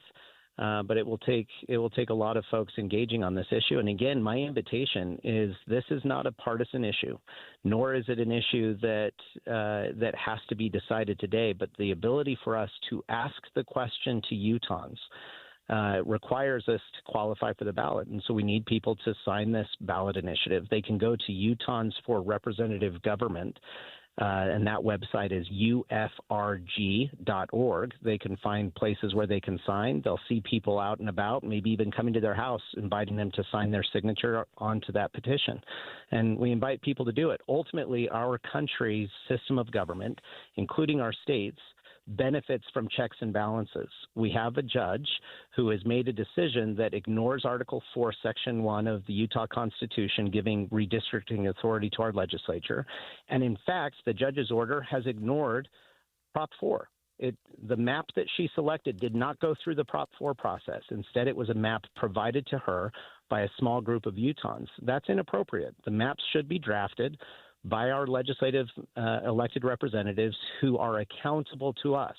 So what we're asking Utahns to do is to provide that check. Let's give it back to the people of Utah to make this decision. I have one additional question, Rob, and thanks again for joining us. But I understand that on the Hill, I don't see a drafted bill yet, but that there will be a bill to put this question to the voters on the ballot in 2026, saying that redistricting belongs exclusively with the Utah legislature. Is this somehow duplicative, or it seems to me like it's both trying to do the same thing? No, so what's being discussed by some in the legislature is to answer the question of the constitutional understanding of initiatives. That's different than the repealing of Proposition 4, because with the court's new ruling from 18 months ago, and now Judge Gibson's ruling from 6 or 7 months ago, It's with this understanding that if a ballot initiative has been passed, the only way to repeal a ballot initiative and the laws that come from it would be through another ballot initiative. So there's nothing that can come out of the legislature right now that would repeal Proposition 4. The only way to do that is through a ballot initiative, which is what we're engaged in. So again, what you're talking about is more a question of the Utah Constitution and affirming the ability for the legislative expression of legislating and ideas and promotion of laws, that is not somehow impacted and inferior to the people's voice through initiative power. So slightly different, but it's still addressing some of those same things in a checks and balance approach to the courts, that we respect their decisions. We respect that they have opinions, but in this country, we also have mechanisms to push back and make sure there's a check to those powers. Rob, I have one more question. We've only got about 30 seconds, but do we know where the appeal sits right now that was taken of the judge's ruling that is now before the Utah Supreme Court? Yeah, so the legislative appeal is still proceeding forward, and I think there's going to be a lot that comes from that. There's also likely going to be a federal suit that is filed to engage on this issue, and ultimately a lot of the confusion may be answered in the court process. But we can't assume that all of our problems or all of the questions that the people of Utah need to have answered will always be resolved in a timely fashion there. So that's why we're going with an all-of-the-above approach and wanting to return this back to the people of Utah. Ultimately, if you don't like something in a constitution, you need to change the constitution, not voluntarily decide to ignore it. Very well. Thanks, Rob. That was Rob Axson, chair of the Utah GOP. When we come back, we are going to talk about something I mentioned earlier, which is, should judges run for election instead of being appointed? We'll talk about that when we come back. Nate, did you hear that? That's the sound of a great deal. I did, Jake, and today we're giving KSL News Radio listeners a deal so good you'll hear it all along the Wasatch Front. That's right, because for today only, Monday, January 26th, Advanced Window Products is having a one-day sale. If you buy 10 or more of our energy-efficient, custom-made windows, we're giving you a mind-blowing $3,000 off. You heard him correctly. That's $3,000 in savings on windows that are manufactured right here in Salt Lake City, specifically for the Utah climate. Call us at 801-850-9100 today only. Our windows not only lower your energy bills, but they also come with a lifetime warranty, including accidental glass breakage. But you must act today. This incredible offer is only valid for a one-day window. You've got until tonight to lock in your savings. You won't hear this commercial tomorrow. It's go time. Get your custom-made windows installed before the summer heat. Call right now for your free, no-pressure quote. The number is 801-850-9100. That's 801-850-9100. Or visit us at advancedwindows.com. KSL Broadcast Group contests are open to participants 18 years of age and older that are residents of Utah,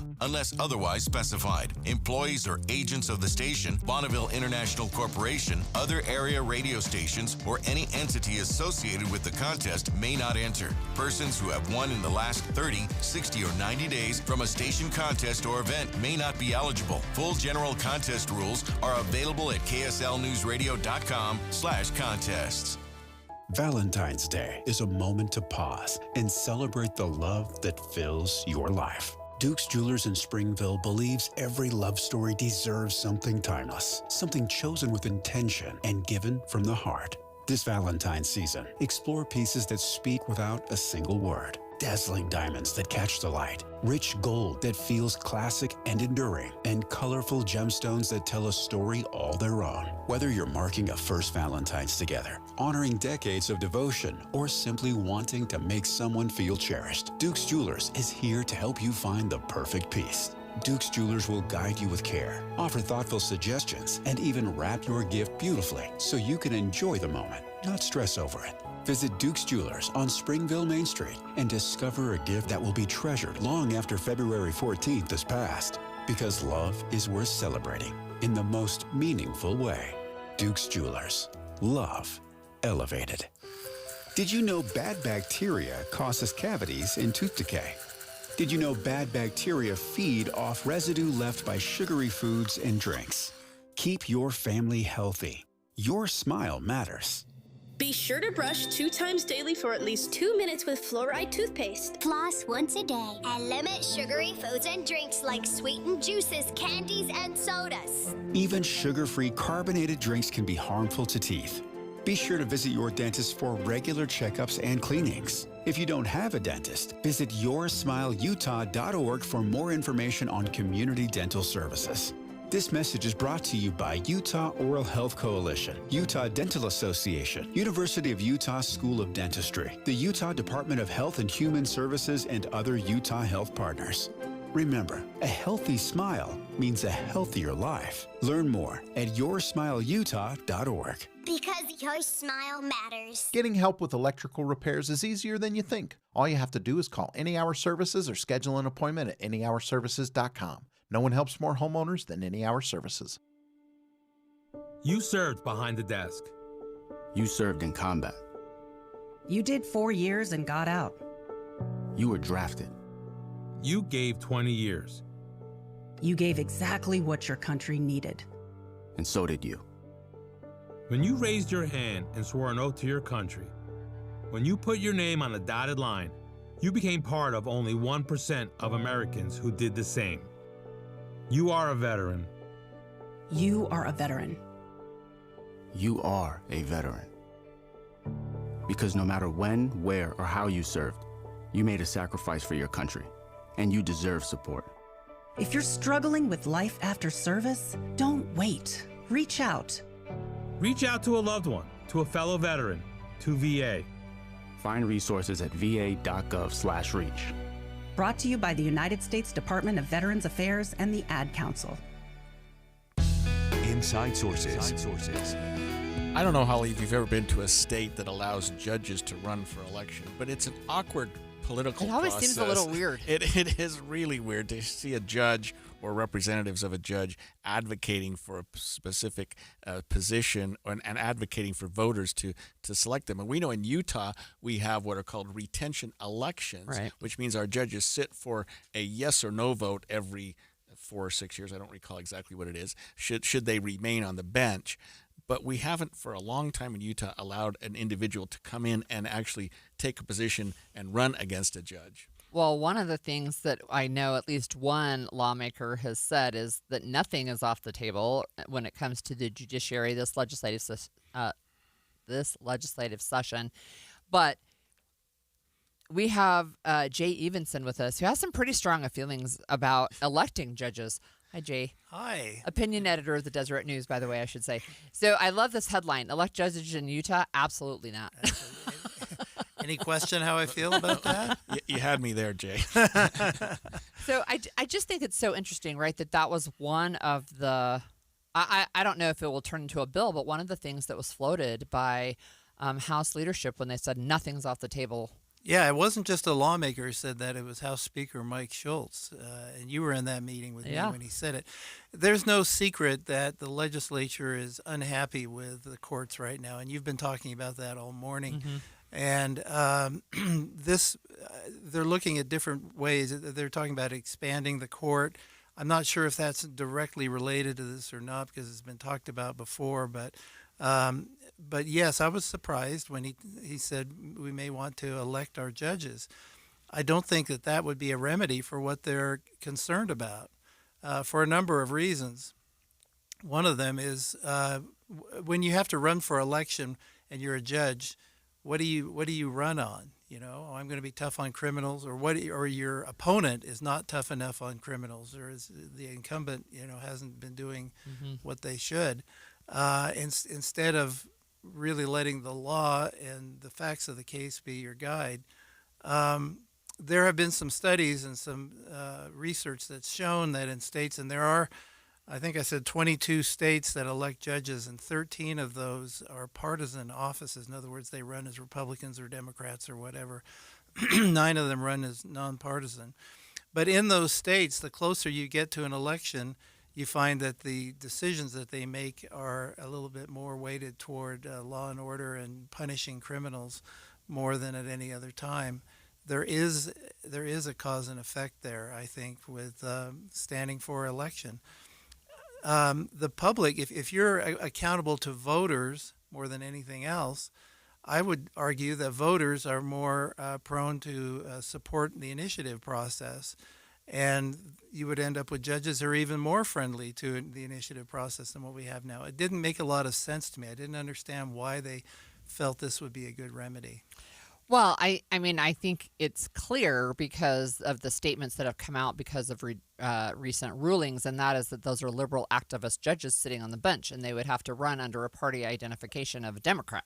A liberal judge is appointed by a Republican governor. And confirmed by a Republican Senate. So here's what I think, if you if you reverse the situation, if we already were electing judges in a popular election, and we had this ruling on Prop 4 that said that lawmakers can't change an initiative once it's been passed, I think then you would have lawmakers clamoring to do away with the elected process for judges and appointing a system whereby a commission would present names to the governor, who would then make an appointment, and then the Senate would be able to support or reject, which is exactly what we have now. It's a very representative Republican type of government rather than the direct election type of that they're asking for. The way we select judges right now, Jay, and I know this firsthand because I serve on a judicial nominating commission, is that people will, when a judgeship opens, people will apply, and then we will, as a body, meet with a group of candidates and then submit a list of names to the governor. And it used to be 3 names, but the governor said, no, I want more, and now he's requesting 5 names, which is fine. But I think some of the legislature feels like even that process is burdensome, and that the governor should have complete autonomy and authority to either appoint judges or to take this next step, which you're talking about, let judges just run for election. But I mean, I guess I'm being rhetorical here, but it seems to me that we have a system that's not broken, so why fix it? Well, but who appoints the nominating commission? It's the governor, right? Right. So it seems to me that there is control there, and I don't see where it's broken. And I think you would have less control. Now, if judges were running as partisan candidates, the parties would have some control, I guess, over who would be a judge. You'd probably have a petition threshold of signatures for petition if you wanted to get on the ballot. We'd get back into that again.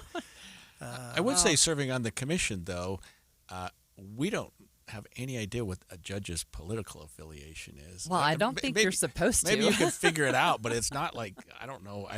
We've never met with judges who I think, well, that's a Republican or that's a Democrat. I mean, I don't know. Again, I think the way we do things right now makes a lot of sense. Well, there is a bill, speaking of what you just said about the nominating commission, there's a bill that would give the governor the authority to take the recommendation of the nominating committee or not, and that could appoint any judge that he wanted to, and go completely outside of the nominating commission. So, I mean, that puts more power in the hands of the executive branch, but it tries to be, I think, an end run around, we think these judges are activist judges. Although, if you do an interview process, I don't know who's going to sit down and say, hey, I can't wait to legislate from the bench. Right. So are they assuming that we will never again elect a Democrat as governor? I think, oh, absolutely. They're assuming that. Yeah, you bet. maybe safely at this point. Right. So I don't know. I hadn't heard that we were thinking about this election, but I just think, Jay, especially if you get to our appellate court judges, the Court of Appeals and the Supreme Court, if we're having elections for those positions, and trial court as well, I don't mean to exclude those, but it's prone to have some real problems. Well, if you're saying that as a member of the commission, you don't know who's a Republican, who's a Democrat, or how to judge. Imagine what the voters will go through when they're trying to pick between these candidates. It's already difficult enough when you're voting for some of these offices like the county assessor and the county treasurer and those types of things.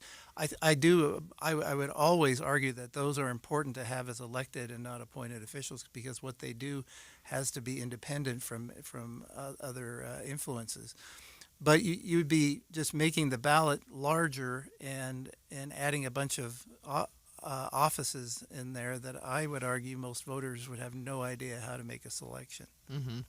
Well, then you start to get just the whole overall look of elections. You start to get money for ads. You get negative ads. Yes. You get people who have to show up and say, elect me because I'm going to be tough on crime, to your point.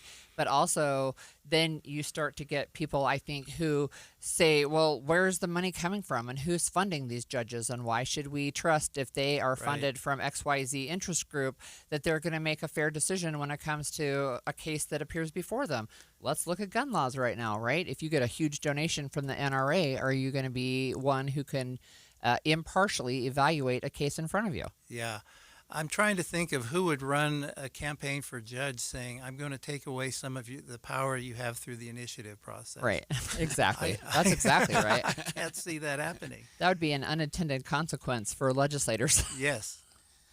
Yeah, I mean, I don't know. I don't know how serious the legislature is about this, Jay, but I appreciate your article. And I just think, having seen judge elections in the past, it's not something we really want to see right now. No, and I have as well in other states where I've lived, and I think we absolutely need to avoid it. I don't know. This didn't seem to be just something thrown out at a meeting, an editorial board meeting with Deseret News and KSL. I think it was carefully brought out, but I haven't seen any evidence of it up on the Hill yet, so we'll see what happens. Yeah. All right. Well, thanks for joining us again, Jay. And we'll see you next week, I hope. Yes, absolutely. When we come back after the break, another fatal shooting took place over the weekend involving ICE agents in Minnesota, killing a 37-year-old man at a protest. Witnesses say 37-year-old Alex Petty was not brandishing a weapon during the shooting Monday morning against ICE agents in the city and was trying to help someone who was knocked to the ground. We'll talk about that when we come back. From the KSL Common Spirit Health Studios, this is KSL News Radio, Utah's news, traffic, and weather station. 11 o'clock at KSL News Radio. I'm Claire Scott. KSL's top story this hour. Protests are continuing in Minneapolis after the death of Alex Preddy. Minneapolis Police Chief Brian O'Hara told ABC News the state is investigating, but federal officials aren't sharing resources. The issue is trust and faith in the system. I think there's just been a lot of confusion and a lot of things that are not normally seen. O'Hara claims federal law enforcement are blocking the state's investigation from the scene. Utah leaders are reacting to the shooting of Preddy, who was protesting in Minnesota. KSL News Radio's Brianna Willis reports. Senator John Curtis posted on X saying no one has the full set of facts and says there needs to be a legal process to uncover the truth of the situation and ensure warranted accountability. He says he knows firsthand how tragic these situations are to both families, first responders, the community, and the officer involved. Senator Mike Lee also posted online saying he would resist any effort to defund ICE, and in a separate post saying, quote, "We're not defunding ICE, live with it." Other national stories KSL is following. Federal health officials are recommending people stop drinking regular sodas and diet or zero sugar sodas. The new recommendations from the Trump administration say sugar substitutes could be linked to conditions such as cardiovascular disease and type 2 diabetes. But there is conflicting research on the topic and more long-term studies are needed. Your money at this moment, the Dow is up 226 points. The S&P is up 39 points. And coming up, the haze returns. KSL weather is next. KSL News Time, 11:01.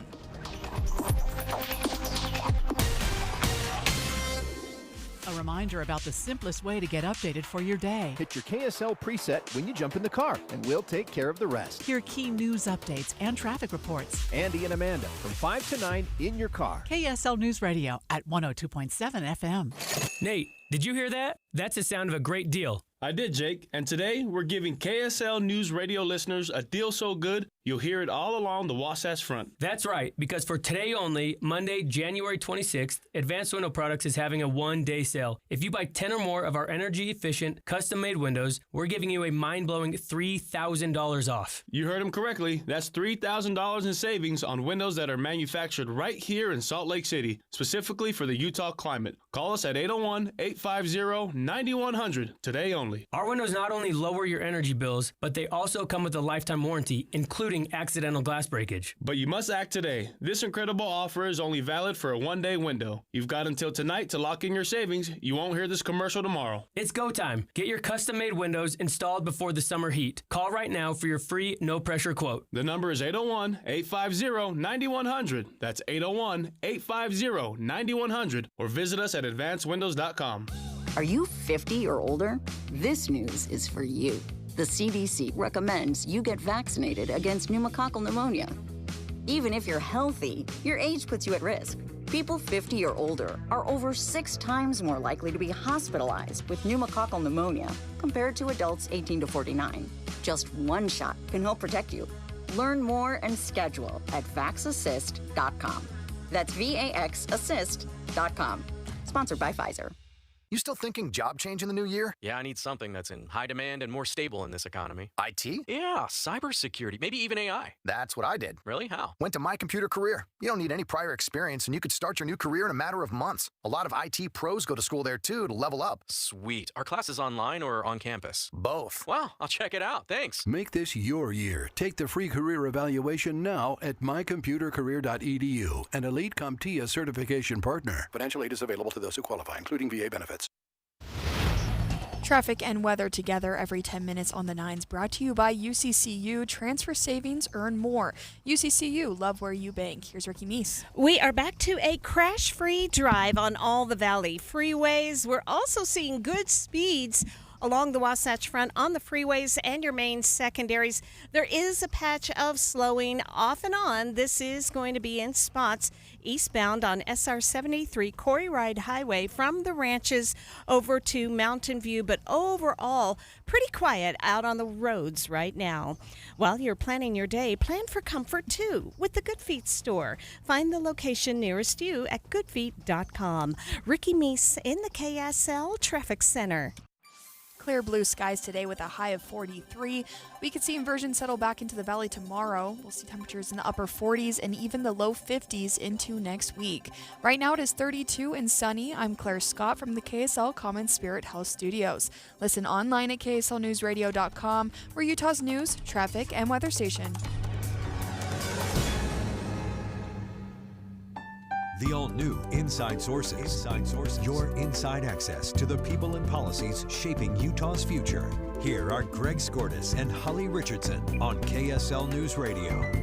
Well, even as we sit here this morning, protests are continuing in and around Minneapolis after the death of Alex Preddy by a Border Patrol agent, by 2 Border Patrol agents over the weekend. The Trump administration, continues to claim that the shooting was justified because they claim he was inciting violence against the agents. Several camera angles seem to show different than that, in that he didn't have a gun in his hand. But this has been so interesting, Holly, on a Second Amendment basis, because the parties that are supporting the Second Amendment are now have somehow saying he should not have been carrying. Flipped a little bit. Yeah. It's really interesting. Yeah, and there's more from ABC's Start Here podcast on what's being said from both sides of the man shot Alex Preddy, but about him carrying a gun. Now, in the hours after the shooting, you had immediate, unified responses from all corners of the Trump administration, all of them seeming to seize on the fact that Alex Preddy reportedly had a weapon on him. But he brought a gun. He brought a gun. Have you ever gone to a protest, Jonathan? This was the tone from Treasury Secretary Scott Bessent on ABC's This Week, to FBI Director Kash Patel, to DHS Secretary Kristi Noem. And I don't know of any peaceful protester that shows up with a gun and ammunition rather than a sign. This is a violent riot when you have someone showing up with weapons and are using them to assault law enforcement officers. Even President Trump, in an interview, while declining to say the officers acted appropriately, did level blame at Democrats and at Preddy himself, saying Preddy had a, quote, dangerous and unpredictable gun, end quote. And these talking points were notable for a few reasons. For one, some of these descriptions about an armed man threatening law enforcement seem to be directly contradicted by the video. Two, while so much of the conversation in Minnesota so far has been about the First Amendment and the Fourth Amendment, there is now an urgent focus on the Second Amendment. So, and that Second Amendment argument has been tweaked by everyone that's chiming in. I listened to the statements by Kristi Noem, DHS. I listened to the statements by the administration, and they're not willing to say a gun alone is bad, but bringing a gun to a peaceful protest makes no sense. And I think Noem said, especially when you're using it to assault an officer. But that's the hook that doesn't seem to be supported by the video, that the gun. There is no evidence that I've seen here that the gun was ever used in a threatening way by Preddy. It doesn't seem to be, and you're a lot more of an expert on this than I am. But here in Utah, we have had multiple, I think, public gatherings / protests where there were guns present. Certainly nationally, there have been, like the Kyle Rittenhouse case, where he took a gun to a protest and then he shot and killed 2 people and injured a third, and he was praised as a hero. Right. Yeah. It's different depending on how you look at it. And of Seems course, pretty hypocritical. Yeah, right. I was involved in the No Kings issue that occurred here in Salt Lake back in June with my representation of the individual who was carrying a gun, and he was shot. But during the course of him being shot, Afa Alou was killed by this peacekeeper, and whether or not my clients carrying the gun contributed to that. And there was a big discussion. In fact, he was originally taken into custody on murder charges. Yeah. Yeah. And it's, again, I think it's fundamental. And I read a post from Charlie Kirk that he made a number of years ago. But the guns, the Second Amendment is to protect people from a tyrannical government, right? And yet now we're seeing people saying he shouldn't have had a gun, and if he had a gun, he shouldn't have brought the gun, and if he brought the gun, he should have immediately identified himself as a gun carrier. But if you remember from the videos that we've seen, he was trying to protect, he was filming with his cell phone, and he was trying to protect a woman who was shoved to the ground when he was knocked to the ground and then pepper sprayed and then pistol whipped and then shot. And it also appears, from what I've seen, that he was disarmed. That someone had removed his gun prior to the time that he was shot. Well, we did speak with Clark Aposhian earlier today. He's the chairman of Utah's Shooting Sports Council, and he is, of course, a huge gun and Second Amendment advocate, to share his perspective. And here's what Clark had to say. I'm not going to change what I've always said. If you have a right to carry a firearm, you can carry that firearm. Carrying is one thing. What you do with it is a completely different thing. That permit was to carry the firearm. You're issued a permit to carry the firearm. It does not speak to what you do with it. And what he was doing with it was just carrying it. He wasn't doing anything with it. And I've actually heard from people saying that, well, it was a specialized assassin weapon. It was a Sig Sauer P320 that the military uses with a laser optic sight on it. It's one of the most common firearms carried nowadays. We've been open carrying here in the United States, especially in Utah and in Arizona, for since before we were a country. Honestly, I think the more you open carry, yes, it can be provocative for other folks, but exposure to this kind of thing in all things, it creates acceptance. But a police officer, that statement from the Attorney General that said, if you approach a police officer with a firearm, if it's in your hand and it's pointing at the cops, certainly that's different. But if it's on your hip or if it's otherwise, holstered or encased or something like that, then there shouldn't be. In fact, we rewrote the disorderly conduct law to indicate that, so that just the mere carrying of a firearm is not even to be considered disorderly conduct. Yeah, so Clark uses 2 words that I think are important. Carrying, he talks about that repeatedly, and then open carrying. And by carrying, what he's talking about, as I understand it, is having a firearm at your side in a holster in this particular case, and having that visible to the public. That's what I think Clark would define as open carrying. And now I don't mean to limit anything he said, but Second Amendment advocates are really hesitant to back off from any exception to that, to say, well, but if it's at a public event, well, but if police officers are present, which is what the administration and DHS is saying, well, it's one thing to carry, but it's another thing to do it at an event where you're threatening law enforcement. I think just look at January 6th, right, 2021, and those people were open carrying, and I would call it an insurrection on January 6th. There's other instances as well. I mentioned Kyle Rittenhouse, but there was an incident inside the Michigan Capitol in 2020. I don't know if you remember this story, but it had to do with government shutdown, et cetera, because of the pandemic. So there were people in the gallery of the Michigan Capitol just open carrying assault rifles, and that was their right to do that, although that seems super frightening to me. That was one of the things that they did. So it's the hypocrisy is a little stunning, I have to say. Yeah, and so dealing with police officers in terms of officer-involved critical incidents that I've done dozen, maybe 100 times in my career. A person carrying a weapon is not necessarily a threat to law enforcement. It's certainly not a threat that justifies the use of force by the law enforcement unless the weapon is brandished or in some way used in a way that causes that law enforcement officer at that moment. And we always look at that. What was that officer seeing? What did that officer observe at the time he or she pulled the trigger? It's the same applies with Good, with her car, which was at the time argued to be a deadly weapon. Petty, his gun, or Preddy, with his firearm at his side, it's a deadly weapon. It clearly is. But was the car used as a deadly weapon? Was the gun brandished as a deadly weapon? Yeah. Was it something that would have caused a law enforcement officer to go, oh, wait a minute, I need to draw my gun now. I need to protect myself or someone else.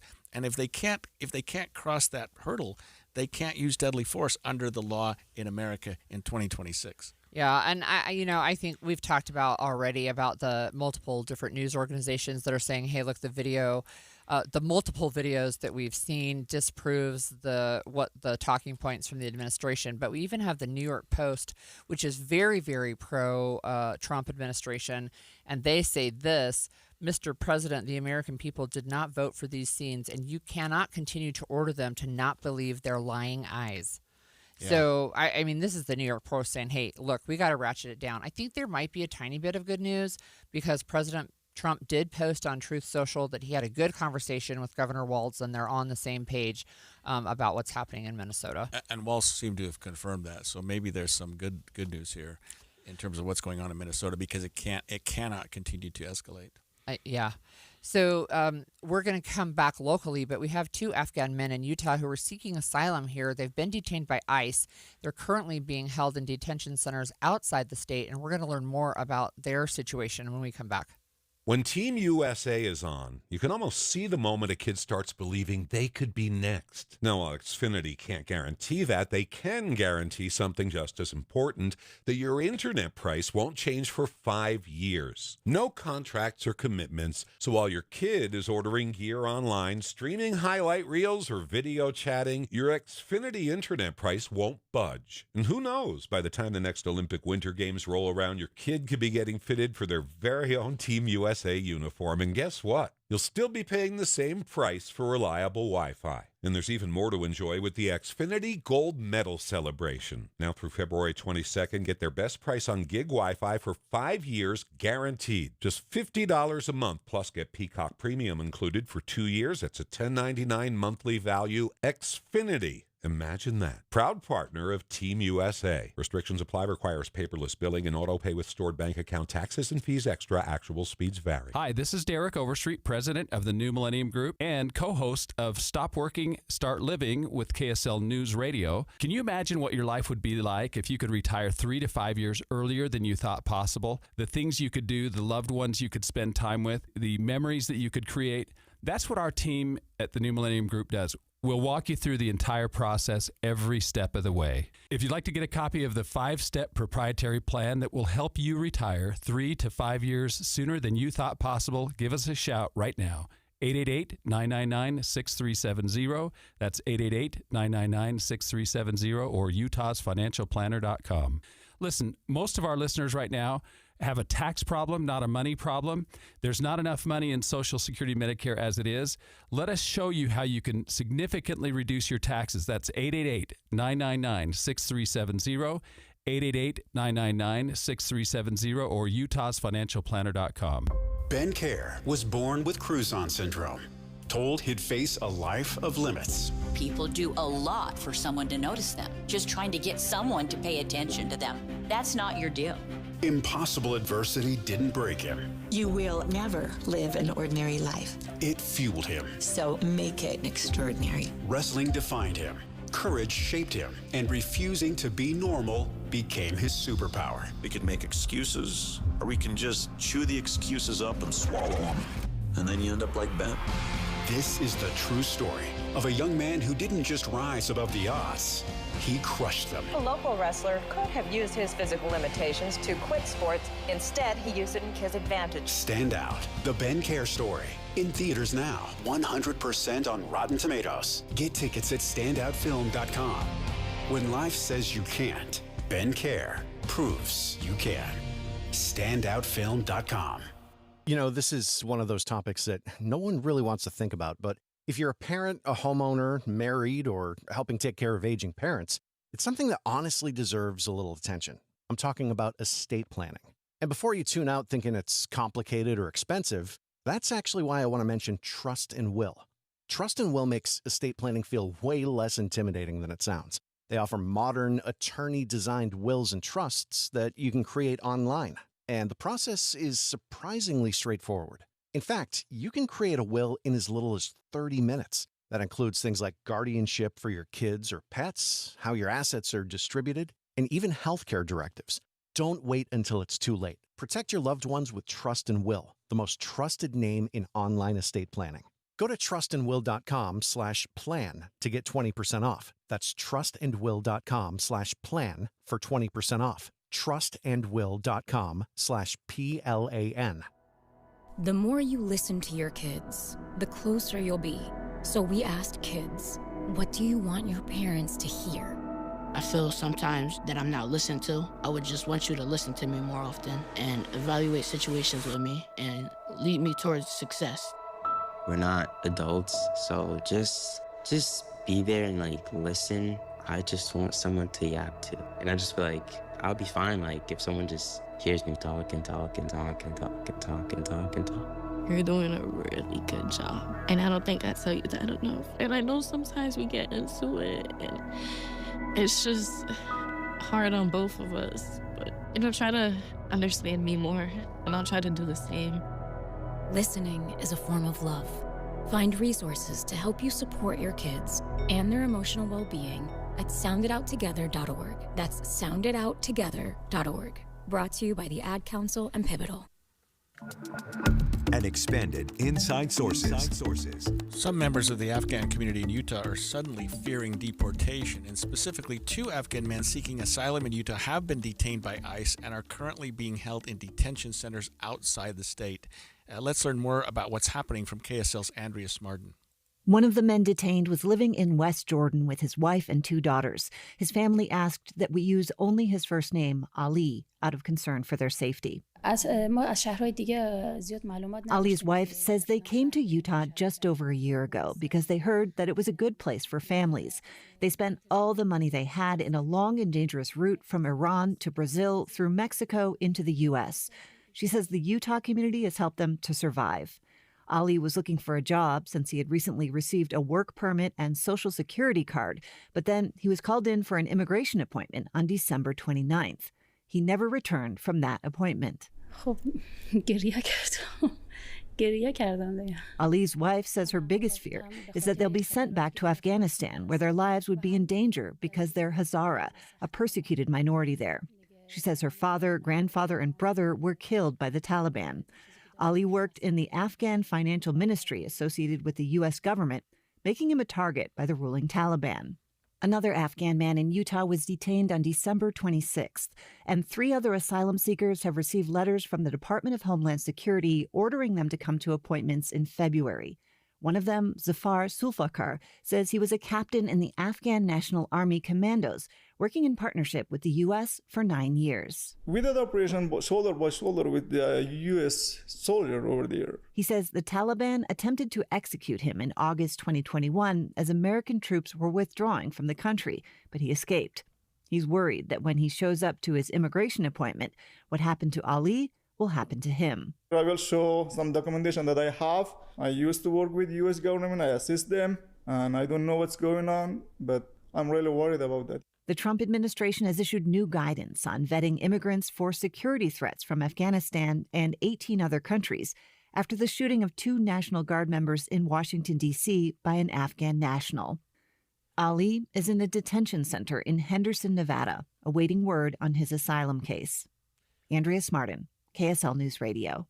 We actually have Andrea Smarden in studio with us.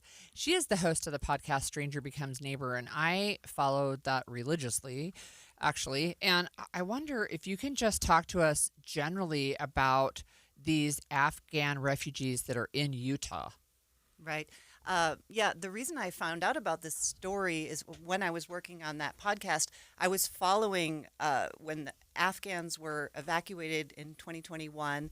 They arrived in Utah, hundreds of them, in a pretty quickly. So there were a lot of people to resettle, and I followed not only the Afghan arrivals, but the Utahns here that were trying to help them. And it was interesting to watch this whole grassroots organization kind of form, trying to help these Afghan arrivals. And so I discovered that Ali had been detained, and others were worried about being detained because people who had been trying to help the Afghans when they first arrived have continued to help them. As now they're coming in different ways. They're coming across the border rather than by plane and being held in camps. So, and they're applying for asylum as they come in. But those that are trying to help have been going with them to immigration appointments and seeing them taken away, and having to deliver the news, like to Ali's wife, that, oh, he's not coming back with us. So I'm following not just the Afghans, but the Utahns who have been invested in helping them for now 4 years now. Andrea, we're hearing, and maybe you can fill us in a little bit more, that some of these people who were brought here had that occur because they had assisted the U.S. military in terms of operations in Afghanistan against the Taliban, and therefore it would be a tremendous risk for them to go back home. But they were given some assurance, I think, from the United States that they would be able to come here and be protected. Right. That was kind of the promise, the hope, and I think the expectation. I think they believed that the U.S. would stand with them, and as the veteran from the Afghan National Army that I talked to, he never expected this day when the Americans would pull out and the Taliban would be in power again. So he always believed in standing with the U.S. He never expected to find himself in this situation that he would need to flee, and he continues to believe that America would stand with him. He's still in disbelief that he could be deported. Can I ask you about Ali's case specifically, and maybe you don't know, but why was he detained at his immigration visit? He wasn't given a reason, as far as I know. I know some Utahns who went with him to that appointment, and as far as we can tell, they're doing increased vetting for Afghans and people from 18 other countries that are considered high risk by the Trump administration. That includes Iran and Somalia and other countries. They're vetting, so they're stopping immigration and reviewing the asylum applications of people from those countries. So presumably that is the reason why he was detained, and they're going to review his asylum application. You could certainly understand a detention, Andrea, if the individual had committed an offense in the United States. Certain offenses are deportable offenses, and some require that. But there's no notion here that Ali had done something illegal or had triggered some sort of deportation action by doing something wrong here in the United States, is there? Right. No. No one has accused him of doing anything wrong. He's showed up to all his appointments. He had gotten his work permit and his Social Security card, so he's thinking, okay, I can work here legally now. Like, by all indications, he had been doing everything right. His asylum application was on track, and he could work here legally now with those documents. I think it's clear one of the things for me that's so frustrating is we hear we'll do things the right way, and he did do things the right way, and yet he could be deported.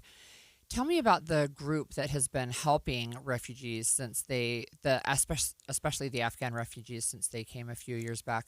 What are they doing? Right. So, as you know, the refugee organizations here, the official refugee organizations in Utah, have been essentially disbanded because we're no longer accepting refugees in this country. And so it's been interesting to watch these sort of grassroots people. I don't even want to, they're not even organizations. They're just people who have found a way to help. And sometimes they get connected through like church members that they know, or And sometimes they get connected with a neighbor who says, this Afghan family needs help. So it's very grassroots. And then there is a newish nonprofit that has started called the Ward Foundation that has been raising money and helping to pay for legal fees, for instance, for some of these Afghans that are facing potential deportation. Do you think that part of this is in response to the Afghan national that was involved in the shooting of the National Guardsman in November in Washington, D.C., that this is maybe a reaction or perhaps an overreaction on the administration's part, that we need to reevaluate the Afghan nationals that are in our country? Yes, the new guidance coming out of the Trump administration came pretty quickly after that happened. It was right around Thanksgiving where the 2 National Guard members were shot. And Afghanistan was targeted, as well as 18 other countries, to stop immigration, to stop asylum applications, and to do increased vetting for what are considered. It's a question of whether these people who are here from those countries pose a security threat to this country. But it's interesting that the asylum process usually takes a long time. If Ali were to stay here, it would probably take him several years to achieve asylum, to be granted asylum, and to get in that sort of green card process. So this is being fast-tracked. I mean, these people that are being detained, they're getting court dates, a very quick review, and they can continue to pursue asylum or they're deported. And there's apparently a hearing today, correct? Yes, I believe there's a court date today for Ali, which is an initial court date, so we'll see sort of what happens after that. I believe there would be maybe a series of 2 that would be required. We'd like to follow up with you on that. Thanks for joining us this morning. Thank you so much. When we come back, Utah gun laws are on one item for lawmakers on Capitol Hill. We'll break down a few of the changes they're proposing here in Utah. Stay with us. 11:30 at KSL News Radio. I'm Claire Scott. KSL's top story this hour. A Taylorsville man was booked into jail after he was spotted by a deputy driving over 100 miles per hour in Utah County with no lights on at night. KSL News Radio's Randall Jepson has more. The deputy says he estimates the driver, Denzel Overa, was driving 115 miles per hour on Pony Express Parkway late Saturday night. The deputy, he tried to catch up, reaching speeds of 110. But the suspect, who did not have his lights on, hit a parked car. Then police say he got out and ran. He was eventually found, and so were THC vapes inside the car. The deputy says a rapid urine test came back positive for THC in his system. Overa was booked in jail for investigation of speeding, reckless driving, driving under the influence, and more. Our top national story this hour from ABC News. New Jersey's governor says cleanup is underway following this weekend's massive winter storm. I think we've gone through the acute crisis. Now it's post-crisis cleanup and making sure we continue to keep everyone safe through this cold weather we are enduring. Governor Mickey Sherrill says the state of emergency she implemented on Saturday is now over. Your money at this moment, the Dow is up 356 points. The S&P is up 48 points. And coming up, a little bit of haze. KSL weather's next. KSL News Time, 11:32.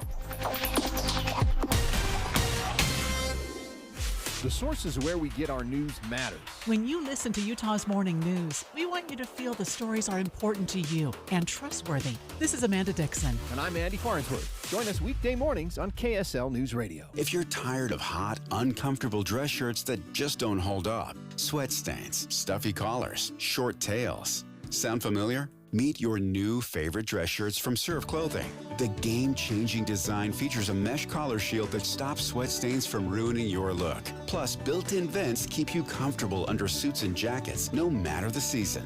You'll love the extra length that stays tucked in and the antimicrobial odor-fighting fabric that keeps you fresh all day. Forget about replacing your dress shirts every 6 months. With Serve Clothing's unbeatable 2-year guarantee, you know your shirt is built to last through the toughest work days in any climate. and giving back is a priority. Last year, Serve Clothing helped to outfit more than 750 missionaries and others in need using a portion of your orders. Don't wait. Serve shirts sold out 4 times last year. Visit serveclothing.com right now to get yours before they're gone. Serve Clothing. Dress shirts that actually serve you. Serveclothing.com.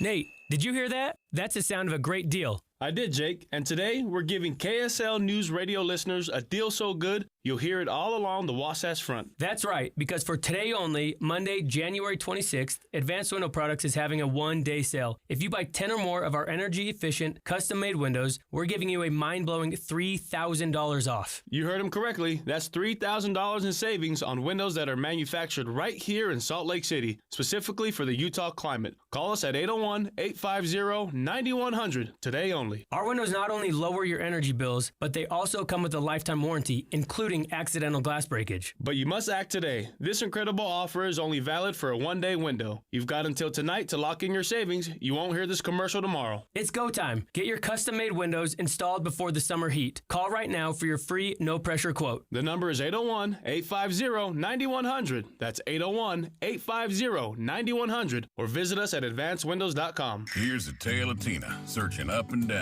for decent GLP-1s, but got spun around. Till GoodRx wrote in, hey, we got something new. GLP-1 prescriptions, all FDA approved. Brand name meds, no flags that are red. Clear pricing from the start. None of those hidden fees in your cart. Delivered to your door or pick up same day. Darn tootin'. Save time and money on prescriptions. Hot-foot it to goodrx.com/weight loss. GoodRx is not insurance. This message comes from Viking, committed to exploring the world in comfort. Journey through the heart of Europe on an elegant Viking longship with thoughtful service, destination-focused dining, and cultural enrichment on board and on shore. With small ships that bring travelers closer to the destination, there's more time to explore. And every Viking voyage is all-inclusive, with no children and no casinos. Discover more at Viking.com. Traffic and weather together every 10 minutes on the 9s, brought to you by UCCU. Supercharge your savings at UCCU.com. Here's Ricky Meese. A good drive on all of the Salt Lake County freeways, but in Utah County, a small accident. It's been moved to the shoulder southbound to I-15 in Spanish Fork. This is going to be about 2 to 3 miles after the Highway 6 junction, and it's already in the cleanup stages. You're not going to see any kind of backups from that. Visit the Boat Show and Water Sports Expo Thursday through Sunday, January 29th through February 1st at the Mountain America Expo. Buy tickets online at utahboatshow.com. Ricky Meese in the KSL Traffic Center. It's sunny but chilly today. Today's high is sitting in the low 40s, but temperatures tick up tomorrow, and we could see highs in the 50s this weekend. Some haze could come back tomorrow and stick through this week. Right now, it is 36 and sunny. I'm Claire Scott from the KSL Common Spirit Health Studios. Listen online at kslnewsradio.com for Utah's news, traffic, and weather station. Eye on the Hill 2026. Special coverage on Inside Sources. As we keep with our Eye on the Hill coverage, we want to talk about 3 bills in front of the House Public Utilities Committee dealing with firearms, and we'll break these down one at a time. But House Bill 83 addresses altering a toy firearm to look like a real one. Mm-hmm. House Bill 101 changes background check requirements, and House Bill 214 limits the ability of people to sue gun manufacturers for liability. So let's start with the first one, Holly. Altering a toy firearm to look like a real one. Right. So this would be like if you have, for example, a gun that shoots Lego darts, like the end of it, it's plastic, right? The end of it can be bright orange. There's something to indicate this is not a real gun. Yep. And that really, I think, is to protect the person who's using it as a toy when law enforcement might be called or some bystander says, oh my gosh, he has a gun. Right. Right. And so this is a bill from Representative Jake Fitoussi-Manu, and what he says this would do, and you can talk about what this means, but it would create an infraction for a minor who, after receiving a previous warning from a law enforcement officer, documented, by the way, to possess an altered toy, lookalike, or imitation firearm that has the appearance of an actual firearm. So instead of just getting a written warning, it could elevate the next offense to an infraction. Yeah, so an infraction is somewhat less than a crime, but it carries civil penalties, or financial penalties of up to, I think, $750. So what they're saying is, look, if you have a gun that is a toy gun, you should leave that orange nose plate on the top. Don't make it look like a real one. And if you've taken it off and someone has told you, hey, you can't carry that again, so you get one free warning. Yeah. Then it becomes an offense. It's a infraction for a minor, which under Utah law is usually a person under the age of 18. Yeah. To possess that gun in a public place, it says. Yeah. So that seems to make a lot of sense, because I think so. What you do is you put law enforcement on high alert when you see somebody, as we've been talking about this all day. That's right. When you see somebody carrying a gun, and if they have that orange cap on the end, law enforcement at least has some ability to think, okay, it's not a real gun. Right. Exactly. All right, so HB 101, this one's being run by Representative Cory Malloy, and it would exempt an individual from undergoing a background check for the sale or transfer of a firearm that is regulated under the National Firearms Act if the individual has received an approved application within the last 30 days for the sale or transfer of the firearm. So I don't know the process of purchasing a gun. I really don't. But what this would say to me sounds like if you have already applied and gotten an approval to sell a gun, then you don't have to do an additional background check or any background check. Yeah, so I actually have purchased a gun in my lifetime, and it was fairly recently. And I only mention that because it's sort of, and there was quite the background check. Right. But we did it on the spot. I had to go through a bunch of hoops and produce this amount, and then I had to sit around and wait while they ran my background check. But what this seems to indicate is that if you've done that within the last 30 days, and maybe you don't need to jump through it again if you're purchasing a gun within 30 days. If you've received an application for the sale or transfer of a firearm. Now, I received an application for the purchase of one, so that doesn't seem to apply. This deals with the sale or transfer of a firearm, I believe. Yeah, and that's, again, we're looking at that and just saying it sounds like it's a way to streamline maybe the purchasing process of getting a gun. Okay, the other one in today's hearing, so there's 3 this afternoon in today's hearing. This one is run by Representative Jordan Tusher. It's HB 214, and what this one says is it would limit civil action against a seller or manufacturer of firearms or ammunition if there were certain provisions that were held to. So one of them, they're talking about defining an antique firearm versus a firearm. But you can't sue the manufacturer if the basis of the civil lawsuit is that the firearm or ammunition was part of a crime that was committed, right? Yeah, so one thing that has happened with respect to the, I'll call it the anti-gun community, is that they are starting to think that they can put pressure on the gun manufacturers themselves and have opened the door a little bit to, and we've seen some lawsuits filed against gun manufacturers themselves. We saw the same thing decades ago against tobacco. Right, that's right. You could sue the manufacturer. Yeah. So some people have thought, well, let's bring that onto the firearm stage as well. Well, the firearm manufacturers are saying, look, we're not promoting these as to cause harm or injury. In fact, just the opposite. But we should be able to sell our firearms without being afraid that we're going to get sued on the back end. It has specifically to do with marketing, and again, because of where I look, I'm not seeing ads marketing to me to sell me a gun. But this one says, unless the marketing claim actually targets individuals who are legally prohibited from owning a qualified product, or if the marketing practice encourages or facilitates the unlawful use of a qualified product, or if there is a substantial and direct causal link between the marketing practice and the harm suffered by the plaintiff.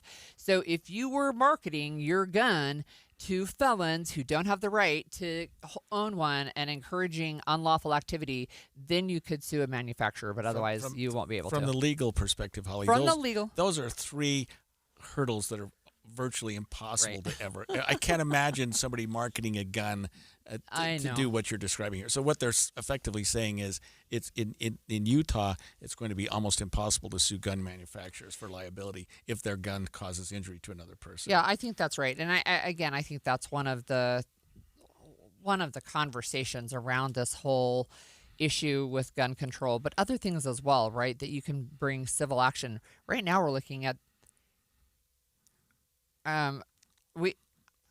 Let's bring in Clark Aposhian. Sure. He's actually with us right now. Clark, did you join us again? Yeah, I did. I can give some insight into those bills. The one. As soon as we mention gun, Clark calls us up. Yeah, background checks. Yeah. So if the one on the background check is actually, if you've undergone the federal background check for an NFA item, this is a short-barreled rifle, short-barreled shotgun, suppressor, that type of thing, that requires photographs, fingerprints, background check. It's a much more entailed background check. If you've been approved by the feds for that item, as long as you pick up that item within 30 days of that approval, you don't have to go through yet another background check. And the ATF, the FBI already acknowledge and anticipate this. In fact, they even have a mark on the transfer form. If you're picking it up within 30 days, you don't have to do that. Utah has in the past or now requiring yet another background check. We just don't need it. Okay, that makes sense. So the background check's good for 30 days. In 30 seconds, can you tell us about the ability to the House bill that limits the ability to sue gun manufacturers? Well, yeah, we already have the Protection of Lawful Commerce and Arms Act. That's we mirrored the federal code on that was put into place under Bush, and we're just it's been a long time. We're tweaking it so that it is much more applicable to things that have come up, so that you don't have junk lawsuits against an otherwise perfectly law-abiding product. All right. Thanks so much for joining us again. That was Clark Aposhian, again, joining us on Inside Sources. And look, as we get to the end of the show, we have to do a little bit about the Sundance Film Festival. So it kicked off its final weekend. Well, it's the first final weekend. It's got another weekend, but the show is going away. So we had a lot of people up in Park City and no shortage of celebrity sightings. We're going to talk with Caitlin Johnston about her celebrity sighting when we come back after this break. Nate, did you hear that? That's the sound of a great deal. I did, Jake. And today, we're giving KSL News Radio listeners a deal so good, you'll hear it all along the Wasatch Front. That's right, because for today only, Monday, January 26th, Advanced Window Products is having a one-day sale. If you buy 10 or more of our energy-efficient, custom-made windows, we're giving you a mind-blowing $3,000 off. You heard him correctly. That's $3,000 in savings on windows that are manufactured right here in Salt Lake City, specifically for the Utah climate. Call us at 801-850-9100 today only. Our windows not only lower your energy bills, but they also come with a lifetime warranty, including accidental glass breakage. But you must act today. This incredible offer is only valid for a one-day window. You've got until tonight to lock in your savings. You won't hear this commercial tomorrow. It's go time. Get your custom-made windows installed before the summer heat. Call right now for your free, no-pressure quote. The number is 801-850-9100. That's 801-850-9100. Or visit us at advancedwindows.com. Respiratory virus season is quickly approaching,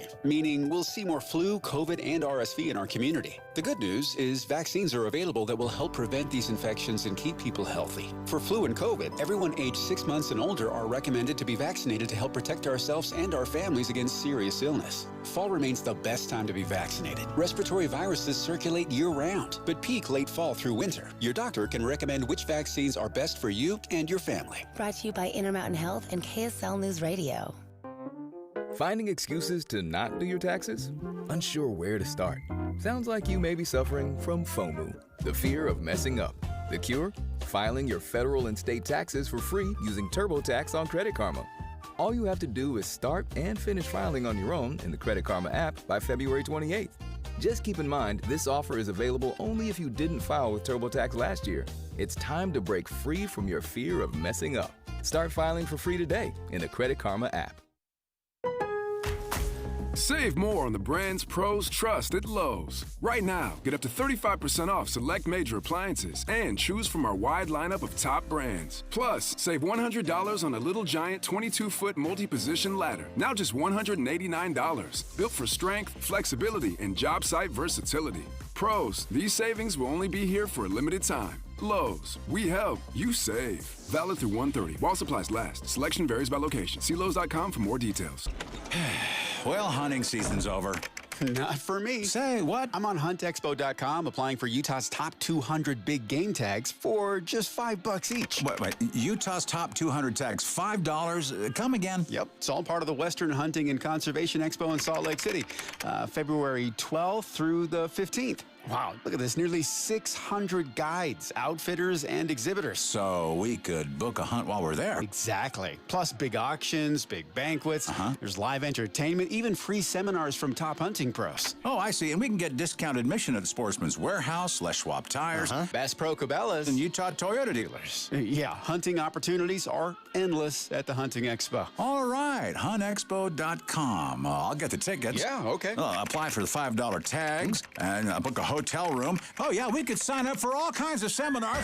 Your hunt starts at the Western Hunting and Conservation Expo and huntexpo.com. This is Derek Miller speaking on business. Since its establishment in 1962, the Children's Center Utah has provided comprehensive mental health care to children and families, offering services tailored to each child's needs. They're making a real difference for Utah families. President and CEO Rebecca Dutson joins us with more. At the Children's Center Utah, we focus exclusively on infants, toddlers, preschoolers, and their families because these early years are critical to building a strong foundation for lifelong mental well-being. For more than 60 years, we have been Utah's only provider of trauma-informed, evidence-based mental health treatment dedicated to this age group and their families. Our outpatient services help children facing social, emotional, and behavioral challenges, including those who have experienced trauma. We walk alongside families during some of their most difficult moments, helping children heal, connect, and thrive. We're committed to strengthening infant and early childhood mental health statewide through cost-free webinars and consultations for healthcare and early childhood professionals, ensuring more children and families throughout Utah receive support.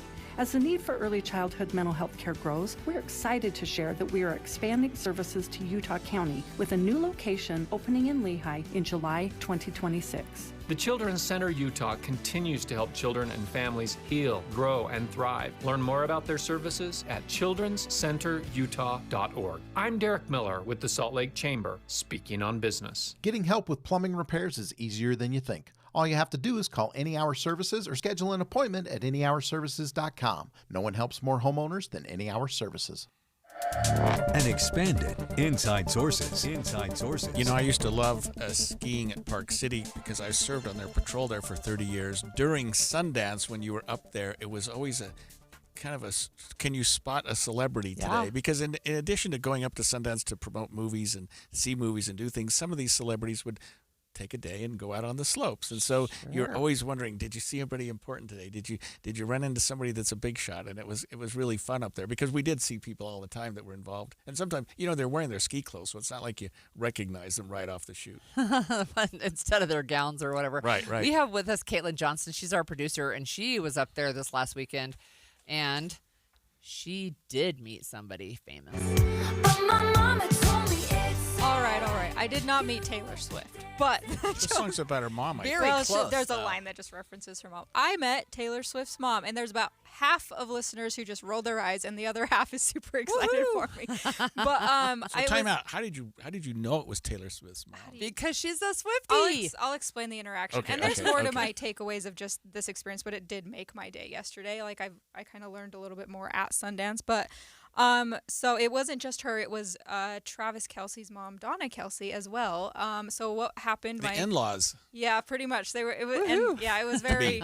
I was just with two of my friends, and I spotted someone from kind of across the street, and it was a blonde lady. I was like, that looks like someone I may recognize. That looks like Taylor Swift's mom. And I was like, no, that can't be her. And then I look over to who she's standing next to, and I see someone with glasses, and it looks like Donna Kelce. And in that moment, I was like, that's them. These two people would not I don't know, they wouldn't be here. And I did not go to Sundance scouting celebrities. That's not really why I went. I went to experience it for the last year, kind of, you know, get into a few panels if I can. Just, you know, if I see people, that's cool. But that's not the main reason for me. But so they go into this store, and I'm kind of internally freaking out because I don't feel like I'm someone who could get very starstruck. But when it comes to Taylor Swift, there's only a couple people. It's like Taylor Swift, Hilary Duff, Miley Cyrus. That's for me probably the big ones, and Stevie Nicks. So I see them go into the store, and I'm like, I have to go in. I'm just going in. I'm going to try not to be a creep, but I have to go in and verify that this is who this is and see how they are and if they will say hello to me. So I go into the store. I realize it's him, or it's her, and there is somebody with a Chiefs beanie with them. So I'm like, that helps the situation. My confirmation. And then as I'm kind of going back and forth in my brain on how I can say something without just being, hello, are you Taylor Swift's mom? Because I didn't even want to say Taylor Swift's name. I didn't want to cause any sort of scene or anything, because I'm not sure if the general public even knows who her mom is, but she's if you follow Taylor Swift, you know her mom is. She's very involved with her stuff. She's featured in this new documentary that came out, docuseries. So she's well known in the community. And so how it ended up happening, where I did have a small interaction, is I was in this little store, this boutique that I can't afford anything in because it's Park City. But I kind of just walk towards the door like I'm going to leave, and then I just, you know, they're kind of on that end too. And then I just kind of look over at her to try to like make eye contact. She looks at me, and I'm just like, yep, okay, that's her 100%. And she says hi to me. She says, I can't remember if it's hi or hello, but I just remember like such a sweet presence, like such a good human. And she knew that I was feeling something internally and didn't know what to say. And so she said hi to me, and I just really liked that. And then I just said, are you who I think you are? Just trying to be kind of respectful and not keep making a thing. And she just was like, probably. And then Donna Kelsey's just sitting there, just kind of smiling about it and nodding her head a little bit. And I think I said something like, I'm very appreciative of your children and stuff like that. Welcome to Utah. There's so many more things that I would have said, but I did not want to, like, you know, hold her hostage in the store. But no selfie. No, I was scared. I got it. And you didn't draw attention to the rest of the well, there was one girl in there who walked out right after me, and she was like, they were so nice. So I think she knew as well. She was probably doing the same thing that I was doing and not knowing what to do. I think if I would have asked for a picture, they would have said yes. But I was really trying to be respectful, because at the end of the day, everyone is just a human. I know that, but when it comes to these humans, they're very impactful to my life. So that's just, and it made my day. I called my mom right after. Aww. I called my friend. And it was just, what I took away from that is just how nice they are. They were not stingy at all. They were just, you know, they're people, but she was warm and welcoming. And okay, so Taylor Swift's mom has been in documentaries. How did you recognize Travis Kelce's I just mother? see her at games, you know, as it kind of boiled up, you know, I just kind of recognize, you see her around a lot, you know who she is. And then she's actually a lot taller than I thought she would be. I didn't think she would be tall. Well, her son's pretty big. So she's just somebody that I slowly just became aware of. And it was just, I thought, you know, seeing them together, that was like, they knew they were going to get attention. And actually, KSL TV Shelby Lofton was up there too. I wasn't with her. I didn't see her, but she also got to meet them, and she's also a fan of Taylor Swift, so I was very happy about that. That is fun. So I do advise people, you know, if you meet a celebrity, you know, be very respectful of them, cautious and stuff. I think I could have taken it one more step and asked for a picture. Yeah. But, you know, I was just very mindful. So. Well, that was very respectful, because I think had you yipped out, it's Taylor's mom. I would not. Right, not that I you didn't would, do but that was well, very if classy. you think about it, Taylor Swift is one of the most, like, in the public eye, one of the most like popular people out there right now, and there's no need for me to cause a scene, right? And that's just going to scare them away. That's not going to help my case. Well, what tips do you have for people who may still want to go up there? Well, okay, so I had only been there one time before this last time yesterday, and first tip, if you have not done your research, you do not plan to park anywhere. And I knew this going in. But there are shuttles at Kimball Junction and I think Jeremy Ranch. There is no parking on Main Street. It doesn't exist. There's no parking. It doesn't exist on a good day without Sundance anyways. But so go there. If you're going to go, just make sure that you look up the shuttle schedule where you have to go. I think it's by the library, but it's just off the Kimball Junction exit. And that's the biggest thing there. And dress warm. It was very cold yesterday. It was windy, really windy and cold. But also, like, they have an app, a Sundance app. that I actually downloaded after I left. But I looked at the schedule before I went. There's a lot of events. There are films, but a lot of the films are sold out. There are wait lists you can get on. But I just think go into there are a lot of private events as well. But I went into Adobe House, and there were some demos of video editing products, and that was beneficial to me because I do video. So I learned a lot of stuff there. But overall, just be open to, seeing people, meeting connections if you're there for the film industry or video industry. There's people all around just in the same wavelength there. So. All right. And Park City does a very good job with the shuttle. I know I go up there during the arts festival during the year, and you have places to go where you don't park too close, but the shuttle will get you right. Yeah, it worked out just great. You may have to. I didn't even have to wait too long, but I know it comes every 30 minutes or so. Right. All right. Thanks for joining us. We have just a couple of minutes for the fun facts of the day. Today is actually National Peanut Brittle Day, which seems odd and random to me. It should be Christmas time-ish, right? But hard candy with peanuts in it. I love peanut brittle. Yeah. I absolutely like it a lot. So I have a couple of fun facts for on this day. So January 26th. In 1784 is when Benjamin Franklin wrote to his daughter saying he was really disappointed that the eagle was chosen as an American symbol. He wanted the turkey. Yeah, he wanted the wild turkey. Turkey. But on this day in 1905, Maria von Trapp was born. So the Sound of Music was a musical about the Von Trapp family singers, which was a real group. They have a big inn in Vermont. I've seen it. But she was born in 1905. And, of course, as we know from the musical, she was headed to being a nun and ended up becoming a nanny and then marrying the dad of the family and then escaping over the Alps from Austria when the Nazis started to take over the country. So Julie Andrews. Yeah, well, yeah, except the real one. Right. So she would be 101 today.